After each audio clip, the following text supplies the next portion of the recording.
Get started. It's a little after 6 o'clock on Tuesday, December 16th, 2025. I'm Joyce Larry Clark. I'm the vice chair of the Saco Planning Board. Our chair, Matt Provenzel, is absent tonight, so I'll be running the meeting in his absence.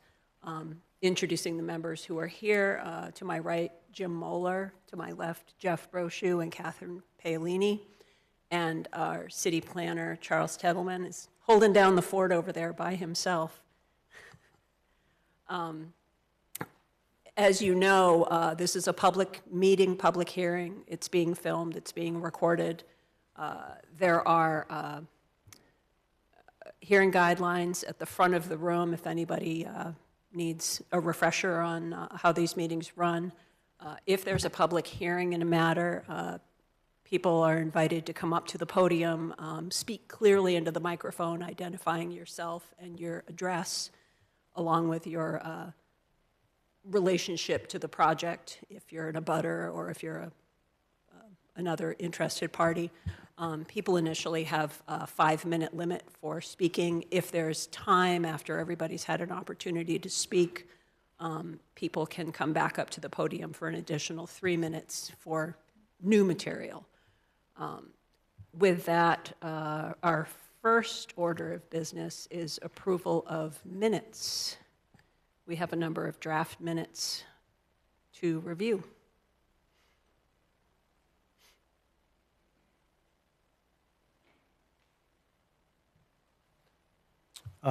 Madam Chair, I've reviewed all the minutes, and unless some other board member finds an error or a change to make, I move to approve all 4 draft minutes. That'd be for the December 12th Jenkins Road site walk, the 321 Lincoln Street site walk, the December 12th 42 Ferry Road site walk, and the December 9th Planning Board minutes. Thanks for the motion, Jim. Jeff? Thank you, Madam Chair.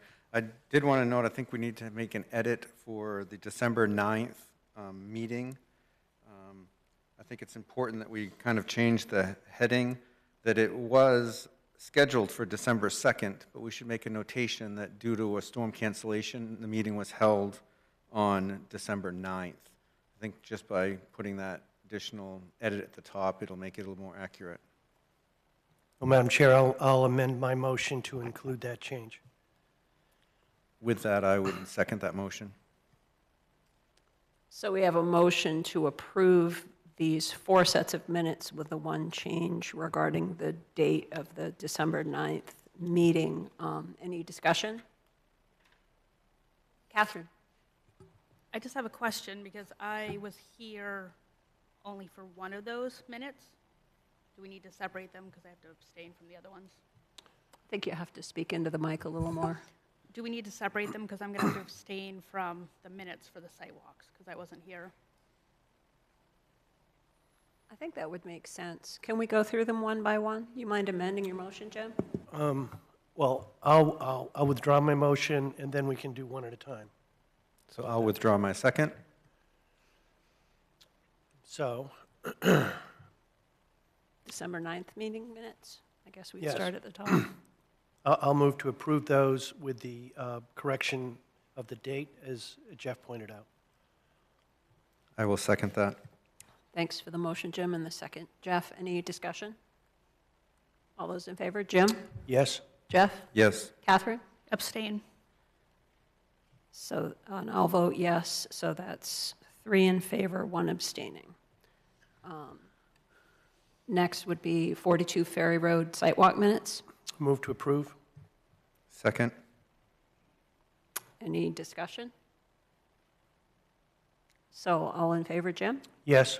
Jeff? Yes. Catherine? Abstain. And I'll vote to approve, so that's 3 to approve, 1 abstaining. Motion passes. Madam Chair, I'll move to approve the 196 Jenkins Road site walk minutes. I will second.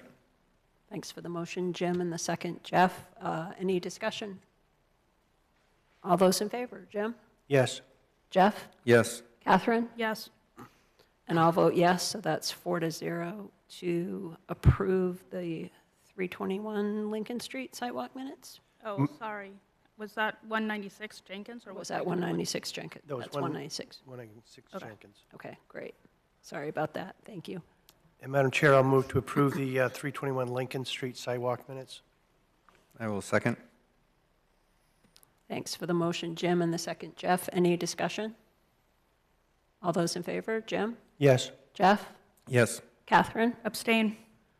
So that's, and I'll vote yes, so that's 3 in favor, 1 abstaining. So motion passes.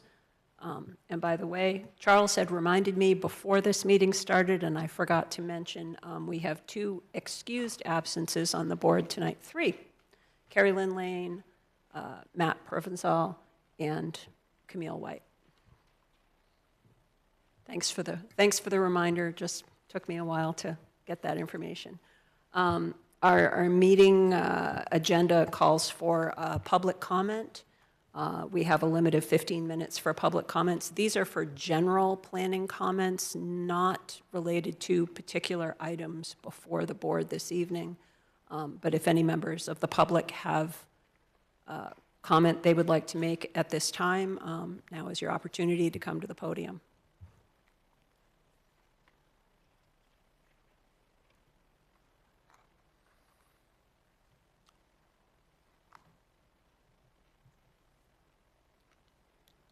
Hi, good evening. My name is Inga Brown.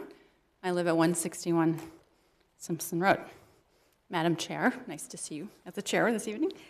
I understand that comments this evening should be related to the agenda items later if there's a public hearing, but because you have a letter D, application completeness for the ecology school, there's no opportunity to comment on that application completeness until the board has either approved that or not. So just some general comments, I think, is in order. I'm going to urge you this evening to table this item. You do not have, by my count, approximately about half of the items that you requested on November 4th in your packet. You do not have a legal opinion on whether you can amend condition number 9 further to tighten the language. You do not have in your packet a legal opinion on whether the current zoning ordinances related to financial capacity or on 36 months of completion, as is the standard now. You don't have that opinion in your packet as well. And frankly, Planning Board, you simply are part of a very difficult process where you do not have the information that you need. You need greater information from council. Council is the body that approved the BPI, the construction loan agreement. You do not have clarity on whether those partnerships, of whether those contracts are actually null and void, as I and many other people do agree. And one very large comment, and Mr. Tettleman, I know that you're still getting your head around the history of this project, but on the very opening page of this item, under your planner overview, you list the zoning for this project as a contract zone. The ecology school is no longer a contract zone. All pre-2021 contract zones were repealed. This contract zone does not exist. And that is the opinion of Attorney Katsavikis that the council also apparently agreed to. So there is no contract zone. What you do have, based on the attorney's opinion, is you have a contract zone agreement. It's a paper document. It has its clauses and requirements and restrictions. That is the document that supposedly still is a valid document. I am very concerned. You do not have the financial capacity information in your packet this evening. Paying some delinquent bills does not equate with financial capacity. And I'm going to assume that you're very well versed in financial capacity standards and that discussion will occur later. Most importantly, nobody in this room knows how much the turn lane actually costs. You asked for an amended or current cost for the turn lane. Based on my calculations with the consumer price index of 6.3%, the turn lane now is in the ballpark of $983,000. So no one knows how much this is going to cost. And to be frank with you, if you have read the construction loan agreement, I'm not sure if you have, it's in your packet, and I provided the full copy as one of my submittals, you might understand that who's going to pay for any of the cost overruns on this project? You, me, anyone in this room who lives in Saco, and anyone who is watching tonight on video. The construction loan agreement specifies all cost overruns will be borne by the city of Saco, and the ecology school will only start paying that back in 2035 over a 10-year payment process. I don't think the planning board necessarily would understand that. I don't expect you necessarily to have your head around those details. I don't see how you can do your review this evening on an incomplete application that has been void of significant pieces of documentation that you need from council. And I feel that council has passed the buck to you, and this is a premature application. Needless to say, my zoning complaint that also was issued, you have no update from the CEO. I'm happy to see that he's in the room this evening, as is Department of Public Works Director Travis Moore. I'm happy they're here this evening. But I'll close my comments to say I urge you to table this item. You simply do not have the information that you need in order to do a proper review. Thank you.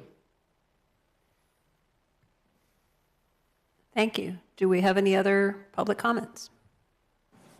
Chair, may I remind you to use the time tracker behind it as well? I wasn't sure how that worked with this, if it's 15 minutes total, if it's still 5 minutes per. Yes, it is still limited to 5 minutes per. Great, thank you. Hello, everyone. I'm Kelly Archer, 185 Bradley Street. I will not repeat everything that Ms. Brown just said, but I do agree with every word, every sentence, every comment. You are aware that we are very highly invested citizens in making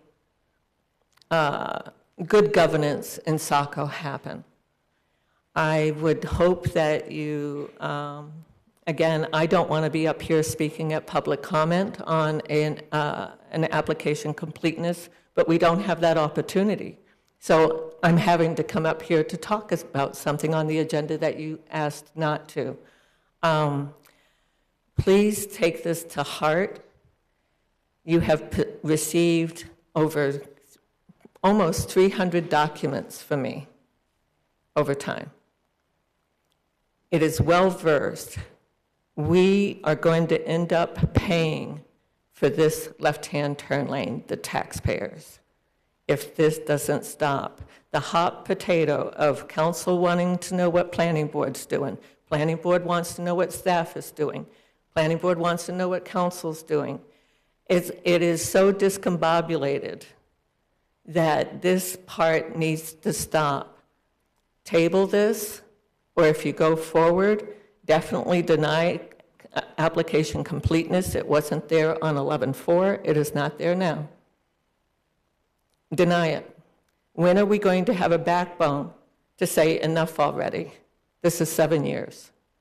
So please adhere to do not have an application completeness and then say, oops, let's do it one more time. There's a pattern that has developed with the city and with Tess that needs to stop. And please do the right thing and put it where it belongs. It belongs back at council. And let them decide what's going to go on. And I will continue to go to the state, to the commissioner of MDOT. I will go to every office in the state to make sure that this stops. Thank you very much.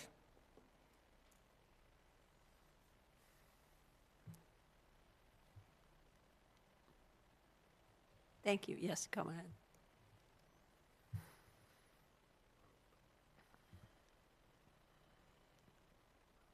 Good evening. My name is Margaret Mills. I live at 168 Simpson Road. First of all, thank you all for serving on the planning board. This is a difficult and laborious responsibility, and I appreciate your continued service to our community. It's not easy every single time you sit there and listen to this and sort through this information. I'm in a butter of 184 Simpson Road. The west side of our property runs along land owned by Tess and Stackpole Creek. The creek partly serves as a property line between our two parcels. Tonight, you're addressing a piece of an oddly crafted contract zone that was created, in my opinion, wrongly by the City Council. In order to allow the school to settle on Simpson Road, Tess first had to break a land trust on the property by suing local land trust and several individuals.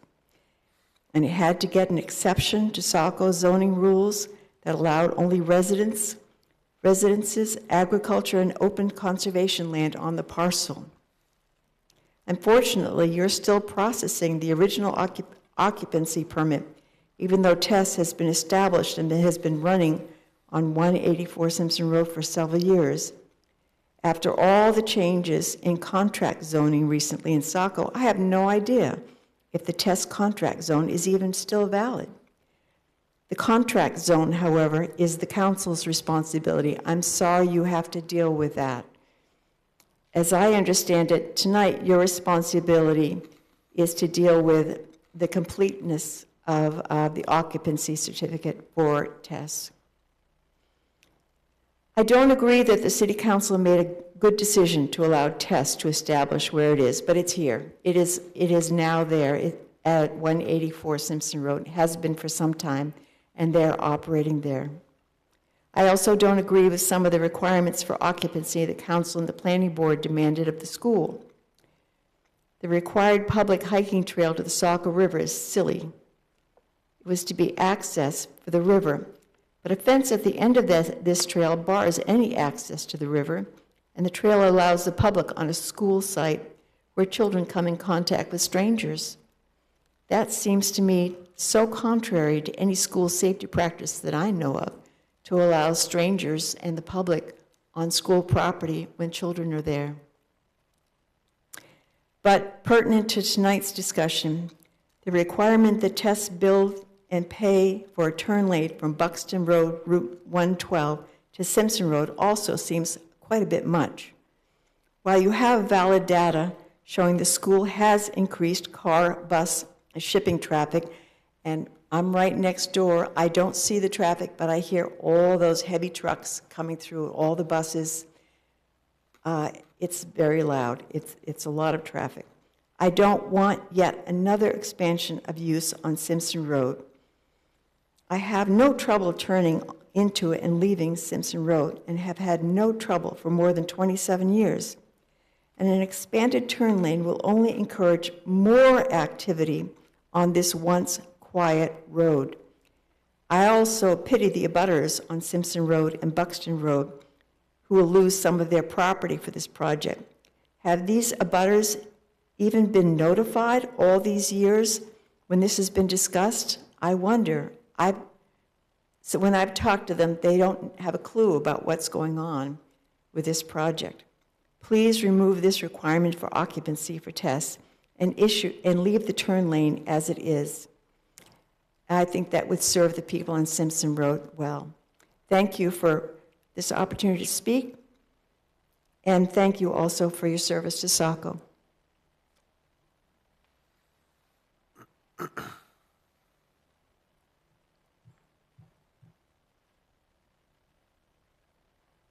Thank you.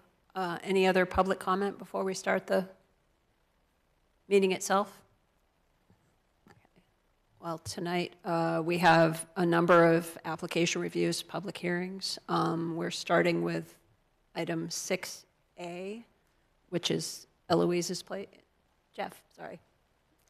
Madam Chair, before we kind of get started, I think I'd like to note that we have a lot of city staff that's here for an agenda item that's at the end of the agenda, and I was hoping that I could make a motion that we would relocate item 6D, which is 184 Simpson Road, to the second location under 6B, and then move 6B to C, and then D sequentially, just so we can be respectful of staff's time that's here. So we'll take care of 6A Eloise's Place and then have 184 Simpson Road follow as 6B. Okay, so thanks for the motion. Jeff, is there a second? Second. Thanks for the second, Jim. Any discussion? All those in favor? Jim? Yes. Jeff? Yes. Catherine? Yes.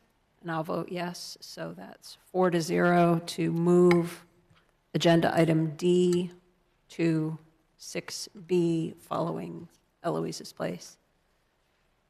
With that, we'll return to the agenda 6A, which is Eloise's Place, Eloise's Way, map 101, lot 31-2. This is final subdivision completeness review, a revision to a previously approved subdivision along Lincoln Road and Eloise's Way in the rural conservation zone. So Charles, do we have any update from city staff? None at this time. Good evening. We have our applicant here. Good evening. How are you? My name is Austin Fagan. I'm here with BH2M representing Carrie Siemens of CVS Foundations. So this project was a 5-lot subdivision that was approved back in 2019. Lot 5 was off to the north-hand side of the property, kind of over on its own island, if you will. There is a lot adjacent to it, if you're looking at the approved plan that was provided from 2019. That was now or formerly of Susan Kern Altman. That lot has, since the time of this subdivision, been split. Carrie owns one of the lots and is looking to buy some land from Lot 5 in order to expand the size of the property.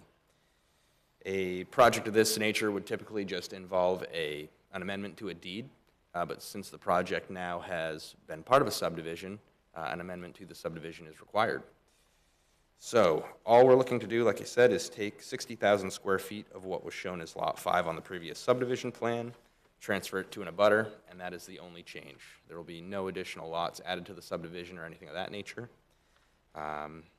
Very straightforward project, but happy to answer any questions the board may have. Thank you. Do we have any board questions or comments for the applicant? Jeff? Thank you, Madam Chair. I read the narrative, and it made sense at first, and then I started looking at the proposed site plan, and I'm getting a little bit more confused. So, you know, I saw where, you know, CVS Foundations purchased it in September of 2020. Yep. Then there was a sale to the McDonald's in November of 2024, and then now we're looking at, you know, Sermon or CVS buying it from the Pikes, buying this land swap. And I guess what I'm really having a hard time putting together is that it was a 5-lot subdivision. Mm-hmm. We had 4 that were accessed from a private way. Correct. We had 1 that was accessed directly from Lincoln Road. Yep. Now we are looking at essentially creating an additional lot with this because the out sale parcel, there's a parcel that was there that was not segregated before. It was all part of the Susan Kern Altman parcel, and now it shows it looks like it shows that there's the out sale piece of 60,000 square feet, and immediately to the right of that, there's an existing or newer parcel for CVS Foundations. And it looks like they've created this strip of land that's going to allow access to Lincoln Road. So it looks like we're creating basically a 6th buildable lot. And my question is it looks like with that access, are you going to plan on serving this buildable lot with access from the private way? Yes, so the private way was, I believe, was accepted by the city as a public road at this time. Is that correct, Carrie? The road's public now? Yes, so Eloise's Place is now a public roadway. Okay. Because I was concerned that my note, they made it, I got the impression it was still a private way, and then that would be the 5th house on a private way, and we're all limited to 4. Correct. So I guess if staff can confirm that it has been accepted as a public way would be helpful. And then my next question then, because I thought you were going to try to work down this little strip of land and gain access from Lincoln Road, and I had concern about spacing between the street entrances and driveways. We have a lot of discussion of that lately with these narrow strips. Yep. So I guess, I mean, we do have Public Works here. As long as there is acceptable separation for the access of the driveway, then I guess it makes more sense to me what's being done here. I was just concerned the access was going to be crowding 2 entrances to the public street too close together. So, and just to give you a little, I guess, background on this. So the strip that you see that connects into Lincoln Road, that's more or less just a strip to get frontage for that lot. The driveway will go onto Eloise Place. So there won't be any additional driveways onto Lincoln Road. It'll all be off of that little spur, and you won't have to worry about any separation in terms of the roadway and the driveway. so then the next question is, there's now essentially an island, right, of this Nathan and Caitlin Dubois, but they still have frontage on Eloise Way, so that would still be a buildable lot. We didn't create a landlocked parcel, is that correct? Yes. Okay. Those were my questions. So maybe if the planner or staff at some point can just confirm that it is a public way and there'll be appropriate spacing, we could move forward. Thank you. Yes. Yes, you're confirming, or yes, it's a public way? Yes, we're going to get staff comments on it, sorry. I just wanted to make sure it was reflected. We don't have a review memo on this yet because we just wanted to move the application onto the agenda, but we'll get full comments for the board. And Jim, you had a comment? I just had a question. So I had the same problem that Jeff did, looking at the map. And so this new lot is created all from previously the Altman land. And so it looks like, and does that lot doesn't go all the way back to the back of the parcel. It looks like another chunk went over to lot 4. Is that what happened? So no additions or subtractions have made to Lot 4. The Altman parcel was subdivided by another surveying firm in 2024, which subdivided the current Altman property. Since Eloise Place is now a public way, these 2 now existing lots are with frontage off of Eloise's Place, and the remaining land would be off of Lincoln Road. So really, there's no addition or subtraction to any lot other than Lot 5 for this, which would be the 60,000 square foot transfer to a now existing lot that was subdivided. So there's a lot of moving parts here, but there are no other changes to the subdivision is what I'm trying to say. So the Altman lot there were 2 very narrow lots that were created from the Altman lot. Correct. And the CVS Foundation folks simply want another chunk of land that they're taking from Lot 5. Correct. All right, I understand now. Thank you. Thank you. Hi, David Toomey, Director of Code Enforcement. I can confirm that Eloise is a public road. We issued permits for 2 and 4 Eloise Place, knowing that if they was not a public road, we would have not issued those 2 permits. So those 2 lots were created with frontage on a public street. Great, thank you very much.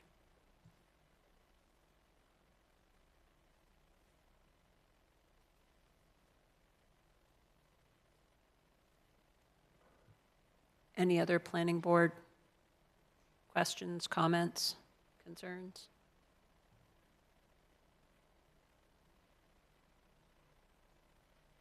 So this is an application completeness.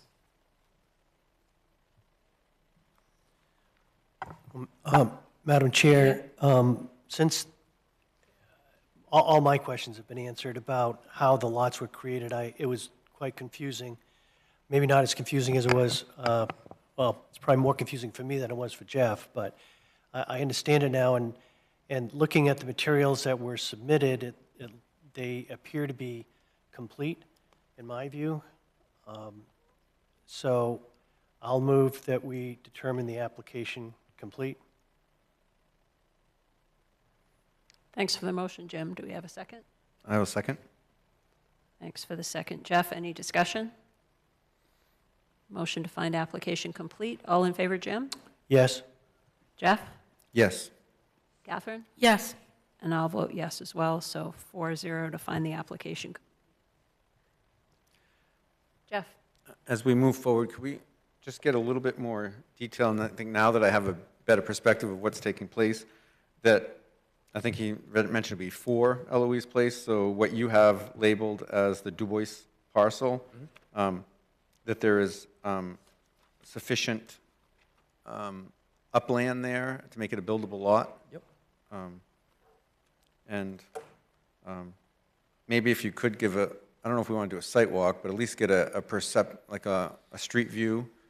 It's always a little troubling to kind of see when we start making these really narrow connecting lots where the frontage is, where do these houses face, and what does it mean for first responders when they come to these situations. So I think I would like at least a little perspective. If you could include it in the next packet, would be helpful. I don't know if Jim might feel the same, but you know, at least give us a little perspective.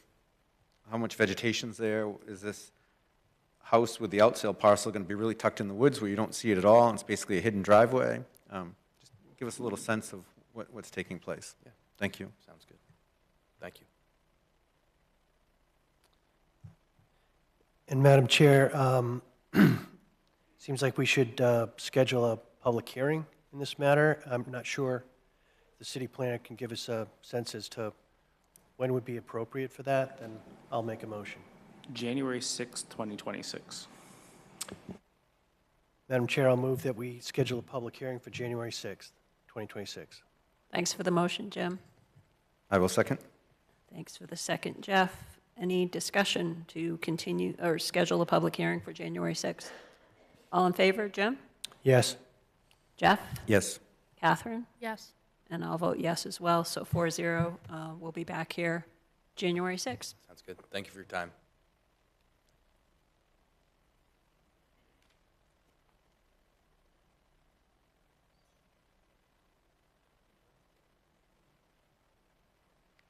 So now we're moving to the next item, the new 6B, which is 184 Simpson Road. This is a continued hearing on application completeness review and public hearing on application completeness review for a site plan amendment application. This is the Ecology Education, Inc. Charles, any update from staff? Open to answering any questions for you all, and we do have some city staff members here.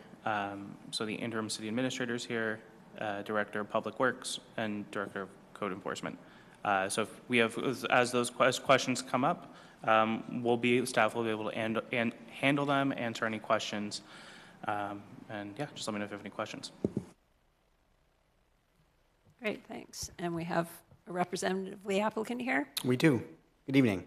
My name is Peter Van Hemmel. I'm from Bernstein Schur, here on behalf of the Ecology School.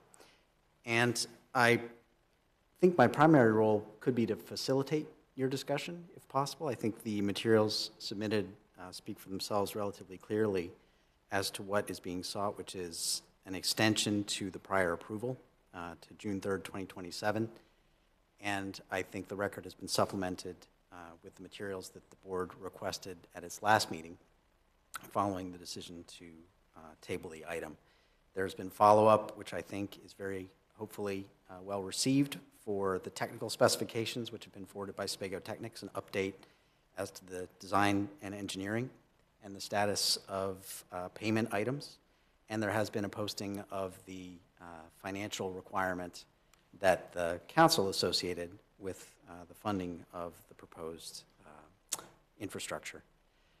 And generally speaking, I I hope in this process we can look at this as being closer to the finish line in the beginning. I know sometimes a project like this feels like it has a lot of starts and restarts, but this has traveled an arc that a lot of people have traveled along with different perspectives, but I do think that we're actually within sight of the finish line. So hopefully with the updated submissions and the materials that the council has available, supplemented by any questions and references to staff, we would move to have the application accepted as complete. Great, thank you. Do we have any questions or comments from Planning Board? Jeff? Mine was for our planner. At the last meeting, we had made a request to get a legal opinion if we had the ability to modify conditions or the condition of approval. I didn't see any response in our packet. Was that request made? Yeah, you can, the board has full right to amend conditions of approval as requested, as seen fit as part of their application proceedings. We just didn't feel that a full legal opinion was needed on this matter. Though we felt that the request from the applicant to amend it was well within the planning board's purview. Okay, and then the second piece was the legal opinion with regards to the 36 months of completion. Are they referring to the letter that came from the Maine DOT and their funding, and they weren't so concerned about the start date, the 18-month start date, as long as it was completed at 36 months? Is that what you're... Correct. Yeah, that was related to the BPI, the Funding. Maine DOT agreement. Thank you.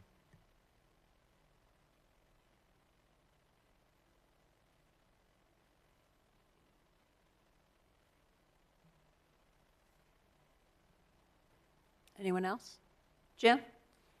So I think you've answered this question already, but I just want to be certain.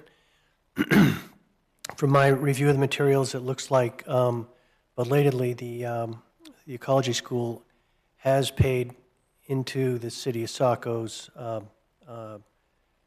of retention fund the amount of money that they were required to pay in order to be able to start the construction of the left turn lane. Is that correct? That is correct. Okay. Thank you.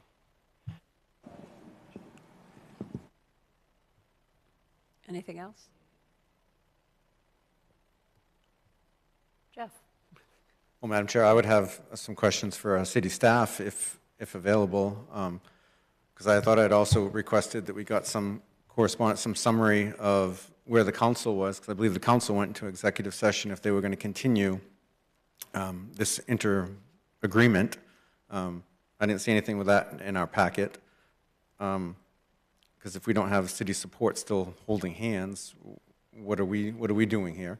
And I'd also like to get some clarification, because I do see the support, and I hear the applicant saying that, oh, I'm waiting for the city staff to get all the easements, but I didn't see a complete list of the easements that are needed, whether it be construction or permanent, who those owners were.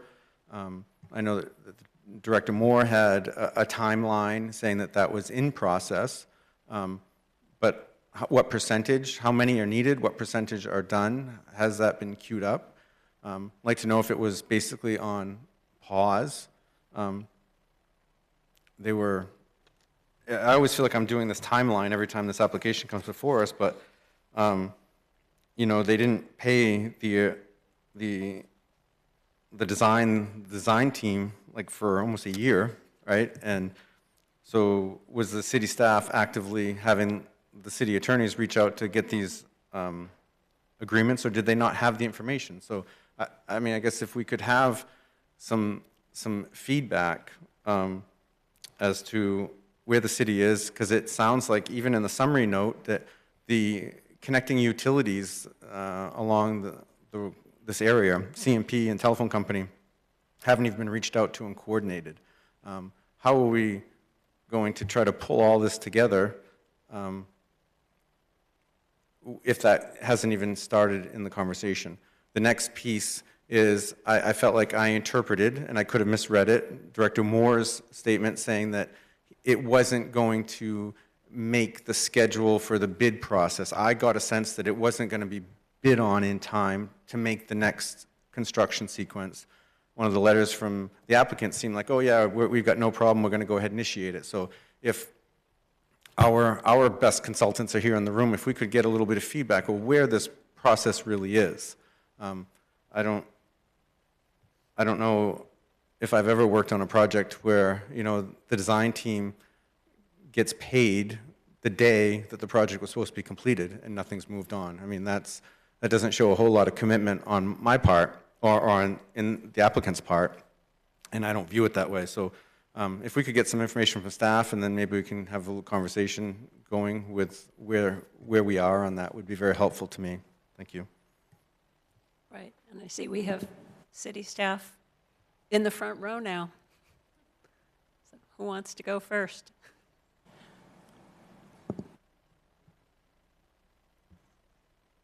Hi, I'm Emily Cole-Prescott. I'm serving as interim city administrator. I've served in various roles over the history of this project, some in planning, some not, so I do have a little bit of history.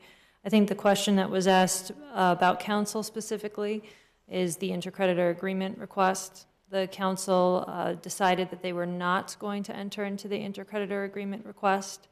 However, the applicant still did pay the amount that was due, so there was no decision that would impact what you're reviewing this evening, in my estimation and opinion.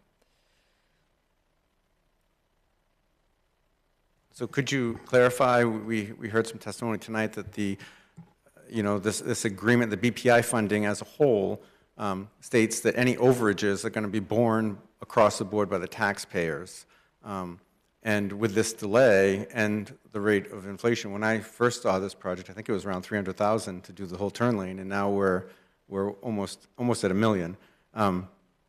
Is that true, that this continued delay is just going to be borne by the taxpayers, and the ecology school is locked into their 1/3 without an adjustment factor for delay or inflation? On the ecology schools agreement, I don't have it right in front of me, but they do have a payback schedule. They are supposed to pay back the city. It is years out. I believe it's 2035.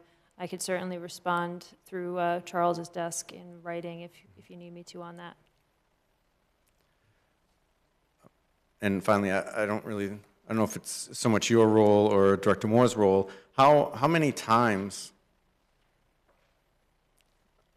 how often is it that an applicant turns and looks to the city? I understand that when there are easements required, that cities typically, the moderator in that, right? They coordinate with the DOT and getting the rights and land that are needed for some of these expansions. And even if it was a requirement of an application, they're involved in kind of the easement piece of it. But as far as, you know, an applicant saying, oh, well, I'm waiting for the city to run the project and kick it off and get the contractors and get the ball rolling. I don't think I've ever had any application come before us where the city was put in that position. Is this just unique because that they have taken that role on in the sense of doing a BPI and becoming a partner in it? I guess I didn't hear any of the first BPI was kind of the Hancock lumber, and that seemed to be like a huge success, right? We had this business that came into our community. We knew they were going to have volumes, and everything was just, it was like they were professionally building their project, like we see in large-scale operations. And it seemed pretty flawless from a citizen's point of view. From city staff, I don't know if it was necessarily as flawless, but it doesn't seem like this process has been anywhere near that same sort of experience or benefit for the community. It seems like this is taking a ton of city staff time. Would you say that's accurate? This is taking much more city staff time than projects that are similar to it? So I don't have a full analysis to share how much time this is versus the other BPI. We don't do a lot of BPIs often. I will tell you that the BPI that was done for Hancock, although it was perceived to be smoother, I think we did at least one extension on that with the DOT, and I do know it took up a good amount of time for our city engineer, maybe not as much time as this one, because we've had a lot of back and forth on this one with the applicant. But it does take a lot of time when we enter, a lot of staff time when we enter the BPI process. I don't know, Director Moore, if you want to add anything to that, but. So it takes a lot of staff time, but is the staff anticipated to like act as the general contractor or initiate all the phases? Is that something that's normally handled by our Public Works Department, or do they do it as more of an advisory role, like you're reviewing the other applicants before us this evening? We get your memos, right? We see that you put a ton of time technically into reviewing this stuff, and you feed that to us, and we try to make conditions that will hopefully make your job easier moving forward. This one, the tone that I got the last meeting from the applicant was kind of like, oh, well, we're waiting for you to go and do everything. Is that the case? Is that what you're getting, is that it's expected for you to go and run this job? So the BPI agreement, that is awarded to the city. We are the applicant in that. So we are responsible for bidding that project and seeing construction oversight. As Emily said, the BPI for Hancock I wasn't directly involved in, but I do know that we went through one round of extension through DOT because there were some matters, to get ironed out with design of the signal, working with the developer and things like that. Okay, so very clearly then it's your responsibility because of the agreement to be kind of requesting the quotes and issuing the contracts. Was your role greatly hampered because the fees were not paid to the designing engineer? Did that just stall you because you didn't have the plans? So yeah, the project was stalled. So I guess I'll kind of back up a little bit. So we originally went out and talked to residents, property owners, November of 2024. That was when we first, at the time, engineer Leverrier and director of planning Cole Prescott went out. They didn't make contact with all property owners, but they did talk to the ones that answered the door that day. And then we were working through that. On that process, it was pointed out that there were a couple of errors with the easement figures. So we had to go back to the designer to get the survey rechecked. It did turn out that there were a couple of errors there. And then in that meantime, when they were working through that, that's when that February date came in, 2025, where the designer, the consultant, stopped doing the work because of lack of payment. And then we did receive the final easement figures in August of 25. Once we got them, we forwarded those to our legal counsel, and they've been working on the actual easement language now that those have been finalized, and we're waiting for those to come back so that we can make outreach to those property owners again with the actual easement documents. Before, we just had the figures that turned out to be, had some errors on them. And then to answer your other question regarding CMP and Consolidated Communications, we did reach out and we had an on-site meeting with them and the consultant engineering firm, and that was in July of 2024. So we have been in contact with them, but same thing, they haven't been shown a final set of plans that show exactly what they're going to need, but we will work with them and try to incorporate their easements. If they provide us documents, we'll certainly provide those in our outreach, but we can't, speak to their easements, but we can at least explain to them that it's a utility easement, and if they have questions, direct them to the right utility company to reach out to.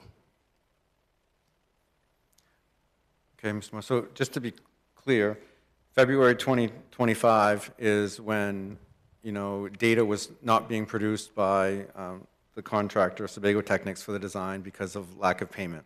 Correct. And we went stagnant with nothing until August of 2025.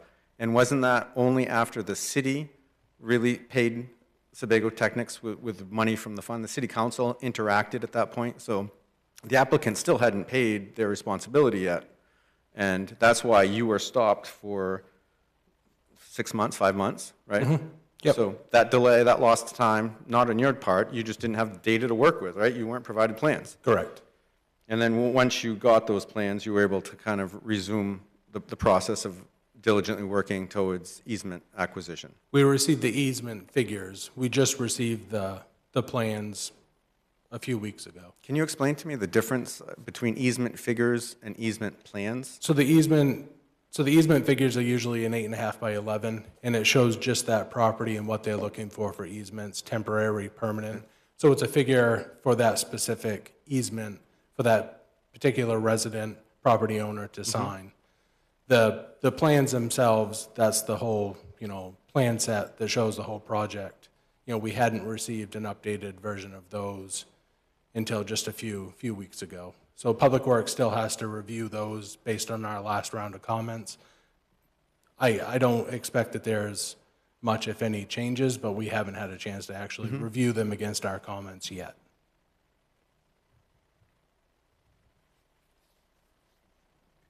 I just want to point out, too, that there is Section 5 and 6 of the construction loan agreement, which probably should be reviewed. I know that this was not council's document, and this is what I have. I have my email here that I'm looking at, and I'm looking at the construction loan agreement. So Sections 5 and 6 on page 2 and 3 of that agreement probably should be reviewed. It does go over what the city signed on to with TES at the original portion of entering the agreement, which is TES. If it's okay with you, I can read That would be really helpful, thanks. number 5, or maybe our planner could pull it up, but costs and management of project, TES, so the ecology school, shall bear all engineering, design, and construction costs for the entire project, less those costs paid by the BPI grant. Once a design is approved, the city shall manage a public bid process, selection of a general contractor, and oversee construction administration performed by TES design engineer and payment and invoice processing. Any costs incurred by city personnel related to project management shall be assumed by the city. Once the project construction is substantially complete, TES's obligations shall end except as to payment requirements described herein and in the mortgage and promissory note. The city will assume the costs of recording the mortgage and it covenants to discharge the same until full payment by TES. And then number 6 is project timeline, but I think you now have it on the screen. So city staff was following what was outlined in the documents and the policy decisions that were provided by city council. Just want to make sure that the planning board was kind of looped into that because it wasn't your document specifically.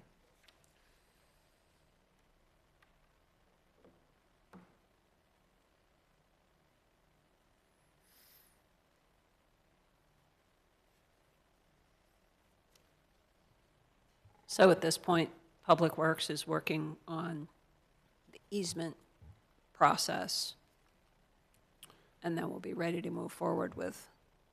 Yep, so we're waiting Bids. for the final easement documents to come back to us from our lawyer. They're drafting those up as we speak.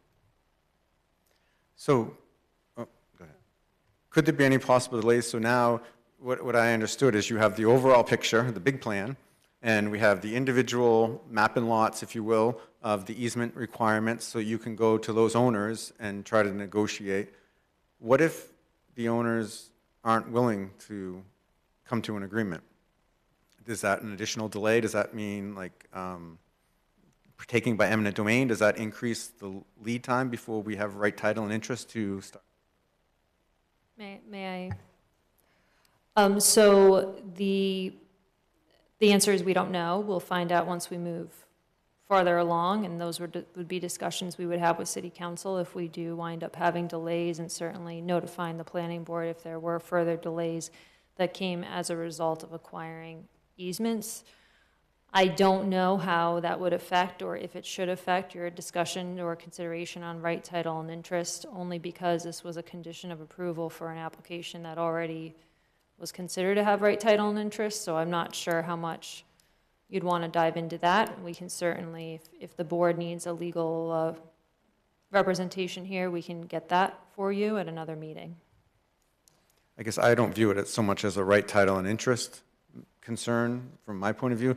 I'm looking at a truly realistic timeline. What are we really talking? I mean, because, correct me if I'm wrong, I understood your memo, and correct me if I'm wrong, that with the plan, if everything were lined up, we could still start construction in the spring if a contract were awarded and successfully complete the scope of work before the deadline. But that is barring any sorts of delays with Central Maine Power and Consolidated, with any sorts of delays gaining rights and easements. There is a lot of variables in the construction world there that really, you know, if we had 7 years ago, if we had really started the process, we would have had a lot of these questions answered and not be standing here today waiting for so many unknowns. And then you go and lose 6 months because the applicant didn't pay a small piece with $37,000 out of a $900,000 project, you know, or their third of $300,000. That's kind of concerning to me as far as a board. How do we understand financial capacity of the applicant to fulfill their obligations when they're not paying just the design cost? And so I want to truly understand how that's going to interfere, and the way that we just read the council's agreement, number 5, that they are to bear those costs. If they get invoiced for parts of the construction and they don't pay it, where does that leave us as the city, right? Now we don't even have, it's a BPI agreement.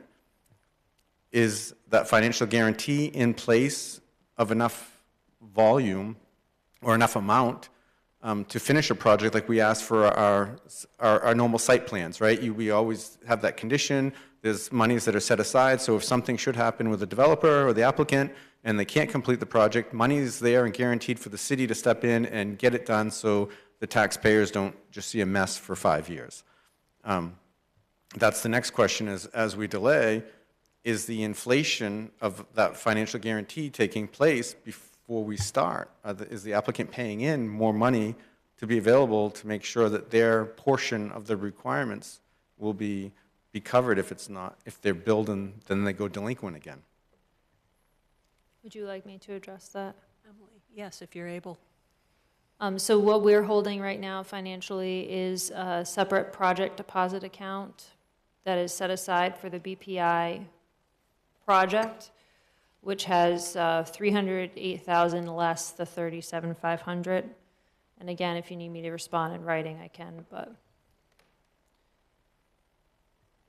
So just for clarity, you do have an account that is set up just for this BPI project that they have funded in the amount of $300,000. I think that would be helpful at some point if we could get that in writing to understand, because we also don't have the true construction cost, because the last time we reviewed this, it was 2 years ago. If you give me a second, I can pull it up on my laptop. I just don't have it right handy in front of me, so. You mean the account balance, not Yes. I can not give the you construction exact cost? account balance, but we are holding a project deposit account separate for the BPI. I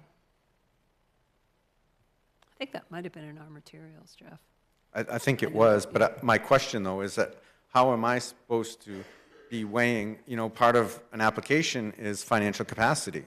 And, you know, if we're using old numbers from 2 years ago when we reviewed, well, I wasn't on the board at the time, but when the additional extension was given, does it hold true for inflation? Normally, there's a little corrector in there, but I think we all know that the rate of inflation has been higher than anticipated.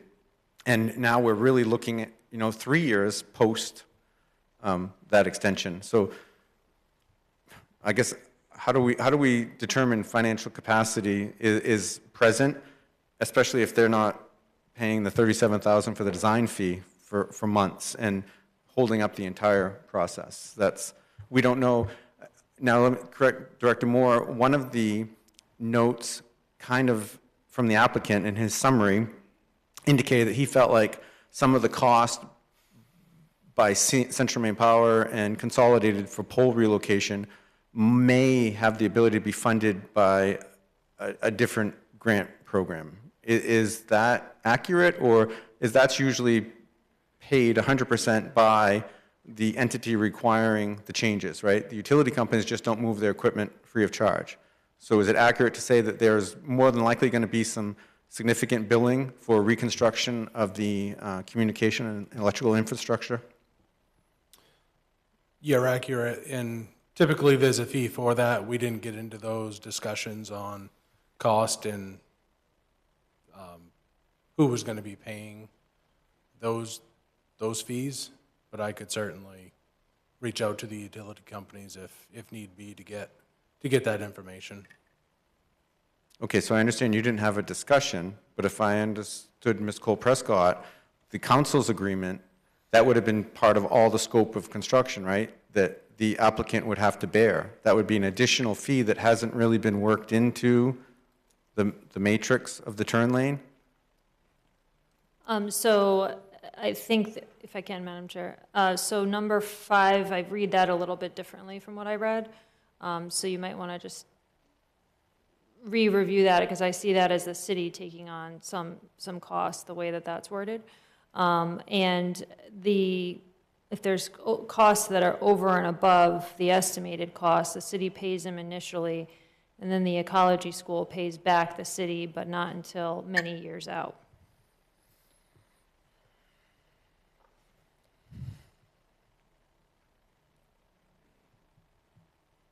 And as far as, I'm neutral. I'm just trying to provide a status update here for you all. But as far as financial capacity, I would encourage the board to look at financial capacity relative to this application. This isn't a subdivision application, so we don't have the 188, I think it's 602 or 188 section that we normally have. We have a line in a contract zone that talks about financial capacity. So I'd encourage you to revisit the line in the contract zone that talks about financial capacity, because financial capacity is not a site plan review standard in our ordinance. It is a subdivision standard, and this application is not being reviewed under subdivision. But I'm going to pause now because I'm not the city planner anymore. I'm going to step back. Thanks. Any other planning board questions? Jim? So I think I understand what you said, Emily, just a few moments ago, but if this left turn lane were to have an additional $100,000 of cost, the city has a promissory note and a mortgage. Would those additional costs be associated, be recovered through the from TES from that promissory note and mortgage? The additional costs would have to get paid back by TES in many years out. Okay. So we would have to put it in our list and keep making sure that we remember to bill them and remember that there's this obligation. Okay, thank you. Madam Chair, I appreciate a lot of the points Jeff has brought up, but I think many of those go to the substance of the application versus whether or not it's complete. In my view, I think, we may have, or the city council may have, or the public may have some concerns about the delays associated with this left turn lane, and that's all fine. But in terms of this, the request here is just to change the completion date for condition number 9 on the conditions of approval. And I think I've heard enough, at least, about financial capacity, given the funds that have been paid into the city and the repayment mechanisms that the city has in place. And I think, I think the application's complete. Although I recognize that some of Jeff's points may be better suited for, after the public hearing, when we're looking at the overall request to go and change the date. But as far as application completeness goes, it seems to me it's complete. And Is that a motion? I'll move that we deem the application complete, yes. Thank you, Jim. Is there a second?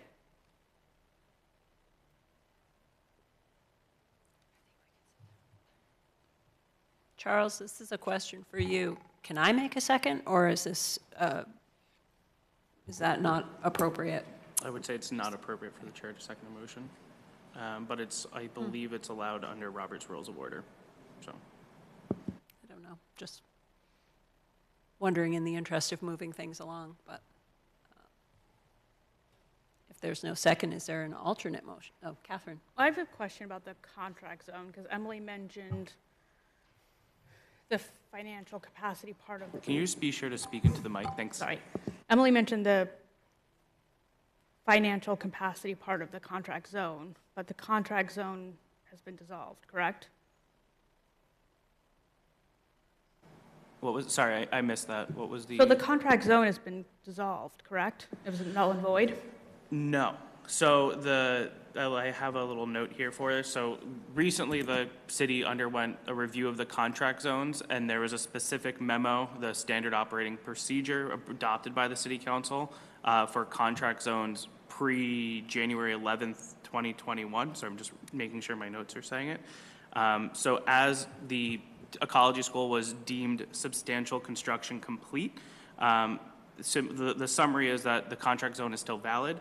The holder will be directed to complete the project according to the parameters or requirements of the existing contract zone unless duly amended in accordance with applicable procedures.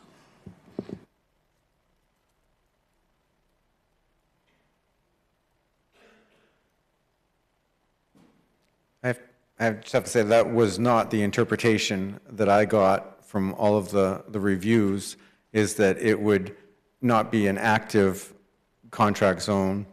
It would be a legally non-conforming use, and that contract zone is the base guideline that they continue to be measured to, but it would not be a legally existing contract zone, is the way I had interpreted all the rulings. But I think Catherine brings up a point, is that, you know, in either scenario, it sounds like that financial capacity letter is what we should be referencing, because it was specific to that agreement. Whether that agreement is, in your view, still legally binding, or if it's, you know, just a legally non-conforming use because of the previous agreement, that's what it sounds like. All those documents still remain in play. And the other question is, again, we are past the deadline that was originally agreed to. So is that contract still valid because it's past the deadline? Like, I understand the zoning was valid while they were under contract or agreement, but now they're out of the agreement. So is that still valid? Well, Catherine, I don't know if you recall, but we did discuss this at one of the earlier meetings, and I think because the request to extend the date was made prior to the date occurring, then that, you know, the fact that we're beyond the original date of November 2025 doesn't matter. Okay, thank you.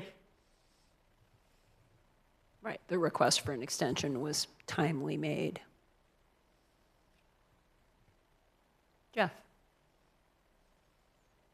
That was the anticipation. I was still thinking. I guess I would like some clarity, because Catherine brought up is that, you know, yes, we have an application before us that was made timely because it was before extension, but in this whole process of trying to make way, can we hear who's enforcing the other conditions about the traffic monitoring plan? We've gotten some traffic reports. I don't know, say it was every quarter by my memory. But, you know, we were supposed to be forwarded those every quarter, every time that traffic survey was done. And Charles, that's going to be something for you to start carrying the torch with now. It's your role to see that. And, you know, we did receive some, but I mean, who is the enforcing body to make sure that that is implemented? I don't think that's necessarily the role. Is Director Toomey's staff ready to kind of step up and do their monitoring or enforcing the changes that are required to stay under those counts? I mean, do we have a plan for that? So that's just part of our typical compliance review process. It's nuanced. There's sometimes when the codes department is responsible for it, especially relating to building permits, other permits. But for a lot of planning projects, post-approval review, that's handled through the planning department. So we have our own compliance program, for lack of a better word. So we have 2 staff members committed to post-approval, whether it's, collecting stormwater maintenance agreements, coordinating with DPW, reviewing those projects. For the quarterly traffic reports, we got one recently. I don't know how, since I've been here, we've gotten them from the third-party traffic counting. And those are managed through and tracked through our office. And as for general compliance, because this was also, a question that came about last time, so while we're on the topic of compliance, I'll provide some insight, and Director Toomey is here as well. If this project were, there was a question about what are the consequences of not agreeing with this, and as I mentioned in the memo, it would go to a compliance procedure, so that'd be a coordination with code enforcement planning, and typically, and we've seen some projects, will do a request for voluntary compliance, which would be to reconcile with a site plan amendment or work with the city to find a resolution before going down legal avenues to, figure out a solution that way, if that helps clarify it all.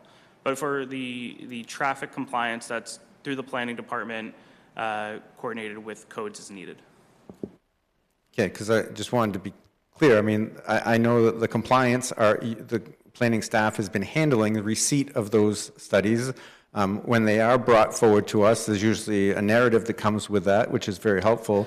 But when we know that they have broken warrants, part of the innovative traffic management plan was supposed to be the school altering their schedule. And I think that's something that's above and beyond what I would expect our planning staff to be coordinating, changing their agenda or their scheduled meetings. And that's where, so you're saying very clearly there would definitely be a handoff to code enforcement to make sure, so the residents that are impacted by this, as particularly if the turn lane is not built, that there's going to be a mechanism to actually make enforcement for that plan, because if I'm correct, that's part of the agreement for the contract zone, which is null and void, but it's still the baseline agreement because they haven't fulfilled the turn lane requirement, that their program monitoring will be monitored and enforced to keep below those traffic counts. Right. And I think just an example of, we will get those reports, and if there's nothing, if they're within their allowable limits based on the time, so I believe it's 2 p.m., 3 p.m., 4 p.m., that typical drop-off time and for arrivals and departures, if their programming had changed in such a way where they were outside of their approved limits or stuff that were in that traffic agreement, then we would go into a compliance issue, and that's where planning and codes would probably issue a request for voluntary compliance to talk about traffic mitigation and whatnot. But based on the reports that we've received, they haven't been outside of those allowable hours or the allowable peak traffic generation numbers, so there'd be no compliance done. But in the event their programming shifts substantially, we would catch that at a quarterly rate, so we wouldn't get it the first day, but we would eventually get that through the quarterly reporting. Thank you. I think we did have some materials that indicated the warrant had been triggered, but they have to build the left turn lane, which we know. Anything else from anyone? Wondering about moving this forward. If there's not a consensus on finding the application complete, I think we need to inform the applicant what steps they need to take to present a complete application, what's missing. I'll second Jim's motion. That was a long discussion on a motion, wasn't it? Okay, thanks for the second, Catherine. Any discussion? So there's a motion to find the application complete. All in favor, Jim? Yes. Jeff? No. Catherine? Yes. And I'll vote yes. So 3 in favor, 1 opposed. Motion passes. Application is found complete. So next steps will be scheduling a public hearing. I believe this meeting was noticed as a public hearing, as requested by the planning board last time, at the last meeting. I So- think you're right. So, Madam Chair, I'll move that we open the public hearing. Thanks for the motion, Jim. Is there a second? I will second. Thanks for the second, Jeff. Any discussion? All those in favor? Jim? Yes. Jeff? Yes. Catherine? Yes. And I'll vote yes as well. So public hearing is open. As we've discussed before, if you have any comments for the public hearing, please come to the microphone, identify yourself, name and address, your relationship with the project if you're not a resident of Saco. And initial comments are limited to 5 minutes. I have to move every microphone down quite a bit. Thank you for the recent finding that the application is complete. So once again, Peter Van Hemel from Bernstein Shore on behalf of the Ecology School. Same offer stands to facilitate the discussion and not consume an inordinate amount of time up front. The applicant would obviously move to have the application approved. And there have been a number of questions in terms of sufficiency and the history and the process. You've certainly got a very capable staff, and I don't need to step on anybody's toes, but I am available to answer any questions and provide information on behalf of the applicant to the extent the board finds it helpful, but I understand it's your discussion, and I will wait for that invitation if and when offered. Thank you.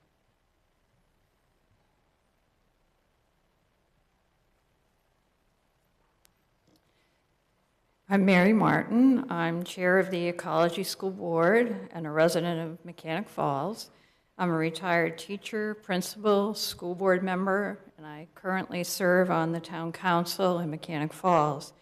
And these experiences have helped me understand both the benefits and the challenges of public service, but also the power of collaborative relationships. And I do again want to thank you for this opportunity to address the planning board. I'd like to share and remind you of some of the amazing things that are happening at the Ecology School. And I'd like to highlight what we bring both educationally and economically to your community. As an educator, I know that the most meaningful learning experiences are those that are both relevant and engaging. And Saco schools have access to high-quality educational experiences at the Ecology School.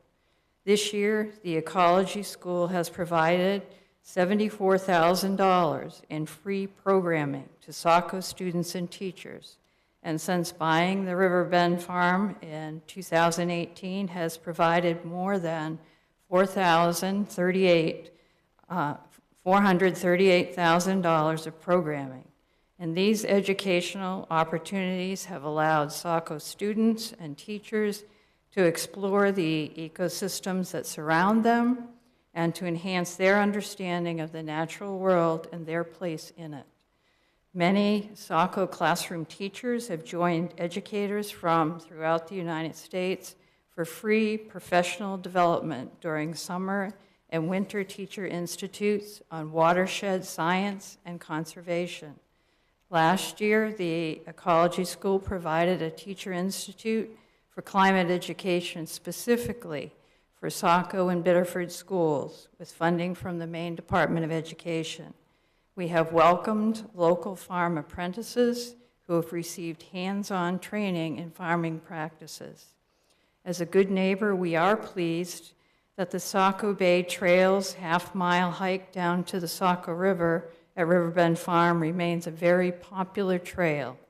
Also this past year, the Ecology School grew over 11,000 pounds of organic produce and provided over 5,000 pounds to Useful Maine, the York County Food Pantry, and Good Shepherd Food Bank, all to address food insecurity.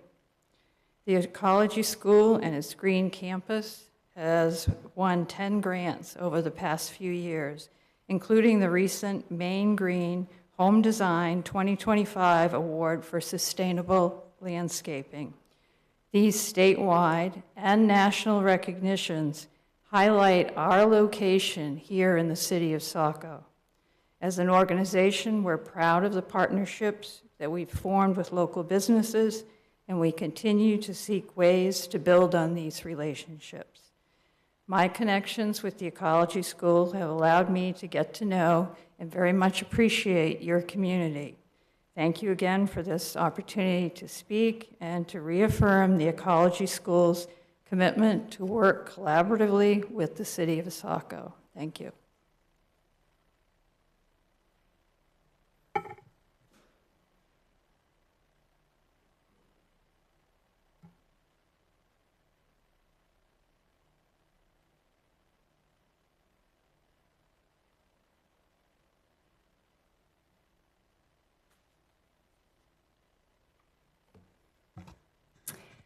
Good evening. My name is Inga Brown, and I live at 161 Simpson Road.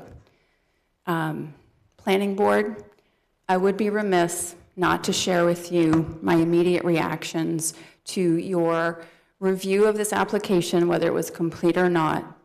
Your discussion was far-ranging. Much information was brought forth by staff, clarifications, numbers were shared with you. The construction loan agreement was clarified by Ms. Cole-Prescott. Mr. Moore was able to provide more background information for you. And this is exactly, and I apologize for getting a little stern, this is exactly the poor process that Saco citizens have rallied against in the past several years. How is the public to weigh in after hearing all of that new information? I believe the chair, rightfully so, thought, oh, let's schedule the public hearing.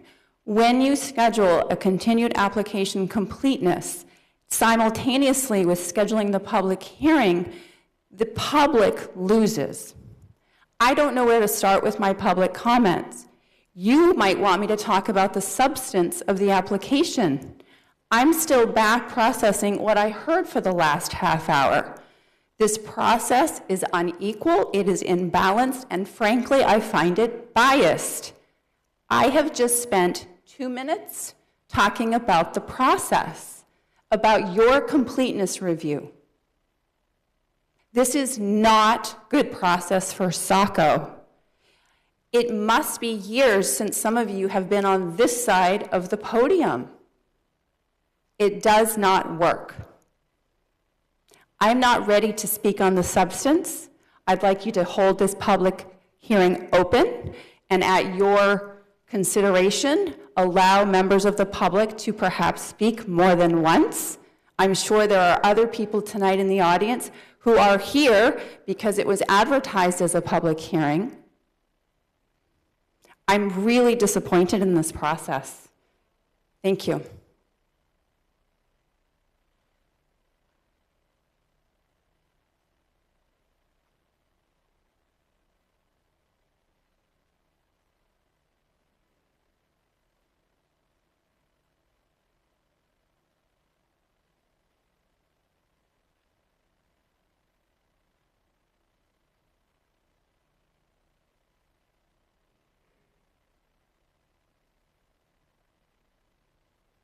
Just doing some technical assistance, please.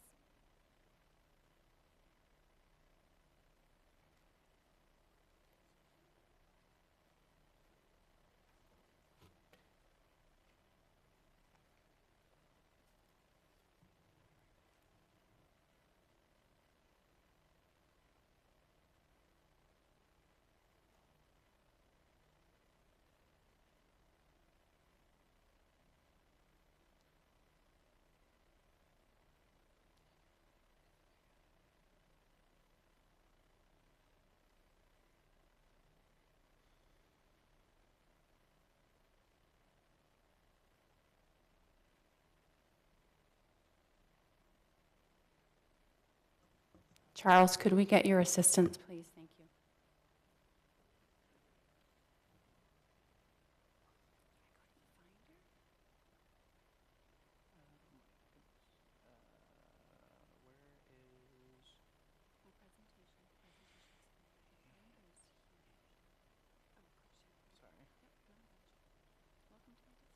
I'm trying not to look. Should be that. Click here. And where's your presentation? This one? So take 1 second.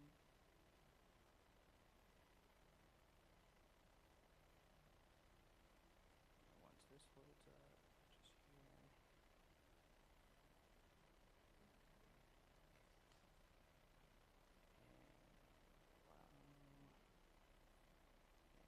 So we can do this, and then it should show up.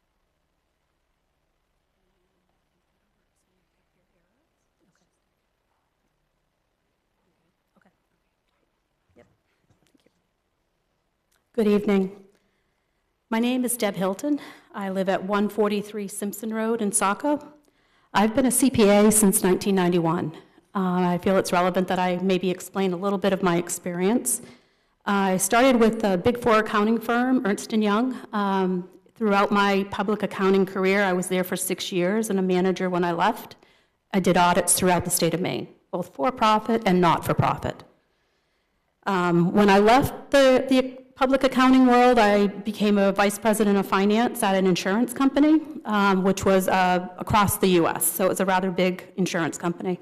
I did all of the financial and strategic planning for the insurance company, the commercial line segment, I should say. When I left the insurance company, I started my own practice. I did that for 5 years, doing tax and accounting and litigation support. I then went on to work at a bank, one of the largest banks in the area. I did governance and internal controls for the Dodd-Frank regulatory reporting team. I then left and went to a large utility. They currently own 8 utilities across the Northeast. There I headed up the business performance and planning and analysis for their largest segment, which was networks. CMP, just so you know, is one of their utilities. So I feel the experience that I've had over the last 35 years is useful when looking at financial statements. So today I want to talk to you about the financial capacity of the ecology school. So the financial capacity requirements were initially done 7 years ago in 2018 for the school. Given 7 years have passed, the financial capacity review really should include their current operating results. To use a financial capacity review of 7 years ago does not take into consideration everything that's happened since they've been on the location on the Simpson Road. So under the financial guarantee under subsection 179 3.01, it does talk about the applicant having to submit the financial guarantee to the city.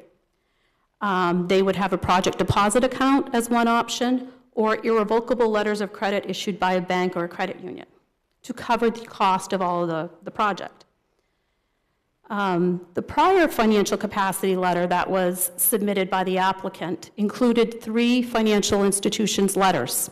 It also included their financial statements. However, in looking at the current letter that was sent in for financial capacity, all he said was, I paid my bills. Bills that were more than a year old.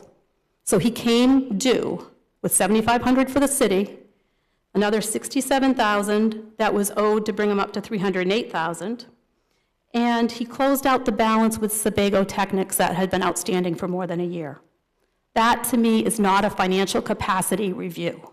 That is the lowest level, just trying to get something by. So when I take a look at what's really owed on this turn lane, you start with the $924,000, that was an estimate of September 2023. You then have to adjust it for inflation. I looked at the inflation rates for the American Road and Transportation Builders Association. 7.1% in 2024, and 11.5% in 2025.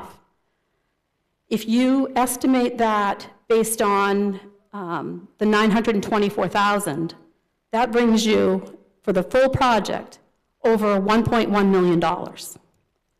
The one-third share for the school would be $368,000. But I feel that you also need to include 150% of that amount, because we know how much these costs have increased over the years. We also know the delays.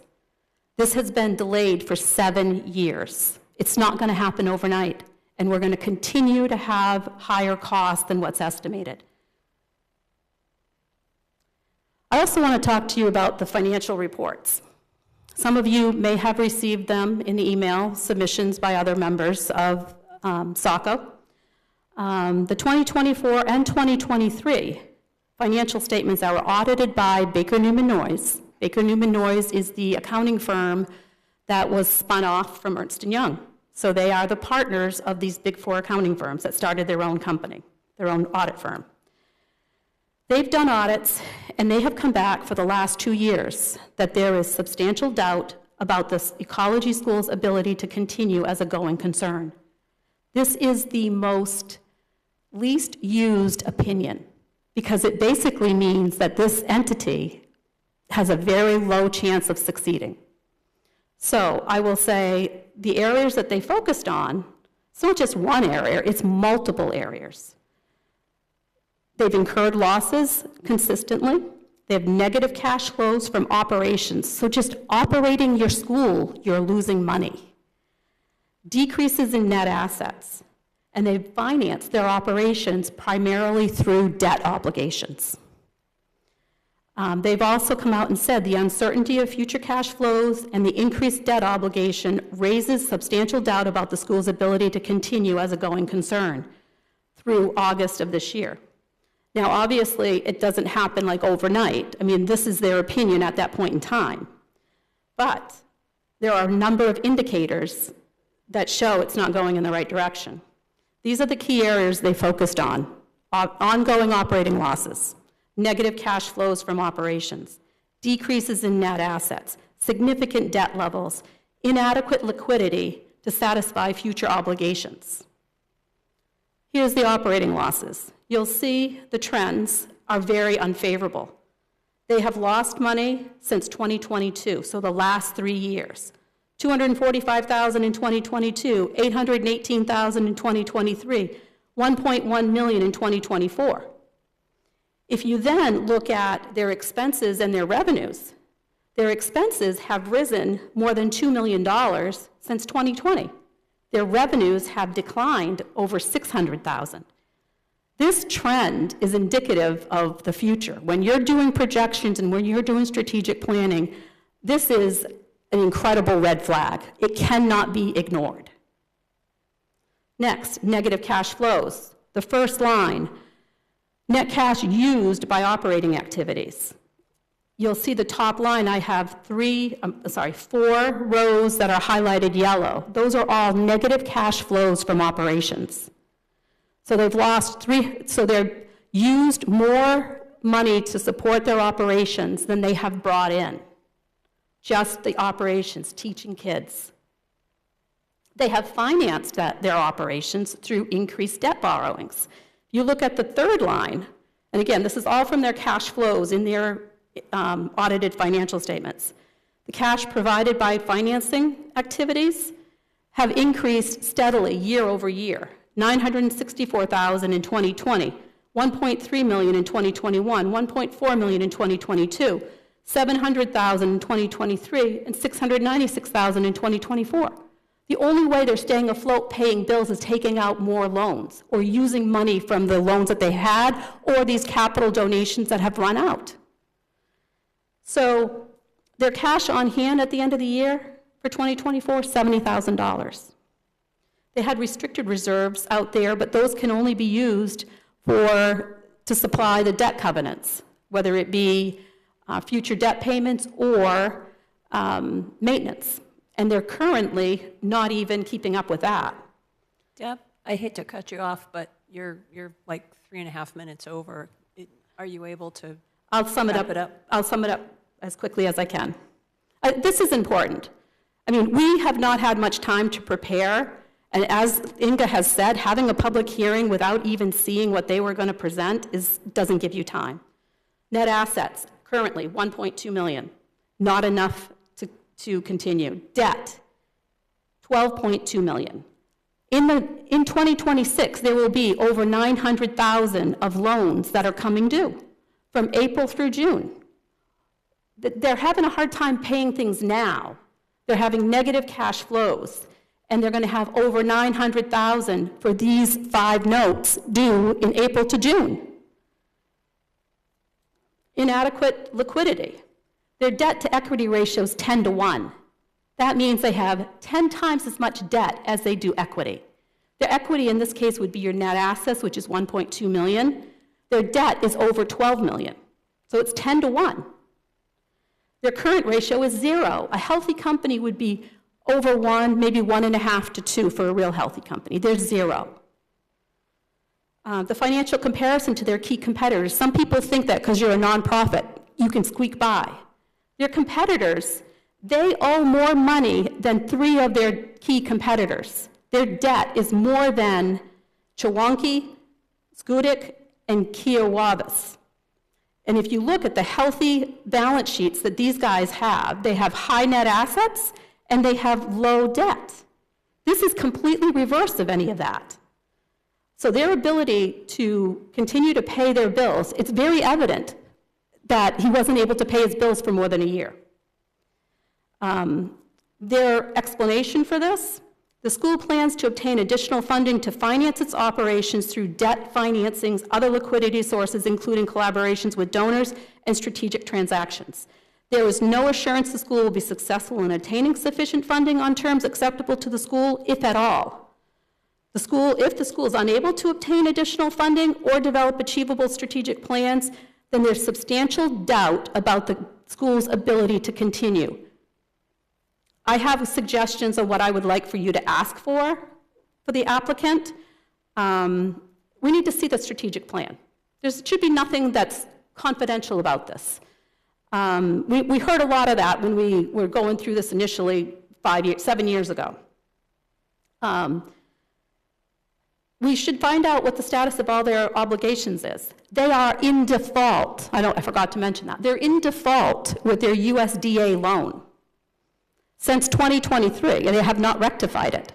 $8.6 million loan, they are in default. That could be called at any point. Now, maybe the USDA doesn't want to do that yet, but they could. And if they decide to foreclose on that property, the net value of the property is $1.2 million. That's it. And that doesn't even count what happened in 2025. So I think it's very important to ask for more than the inflated cost, because the likelihood of them even being able to pay off the $308,000 in 18 years from now at a 0% interest rate is very unlikely.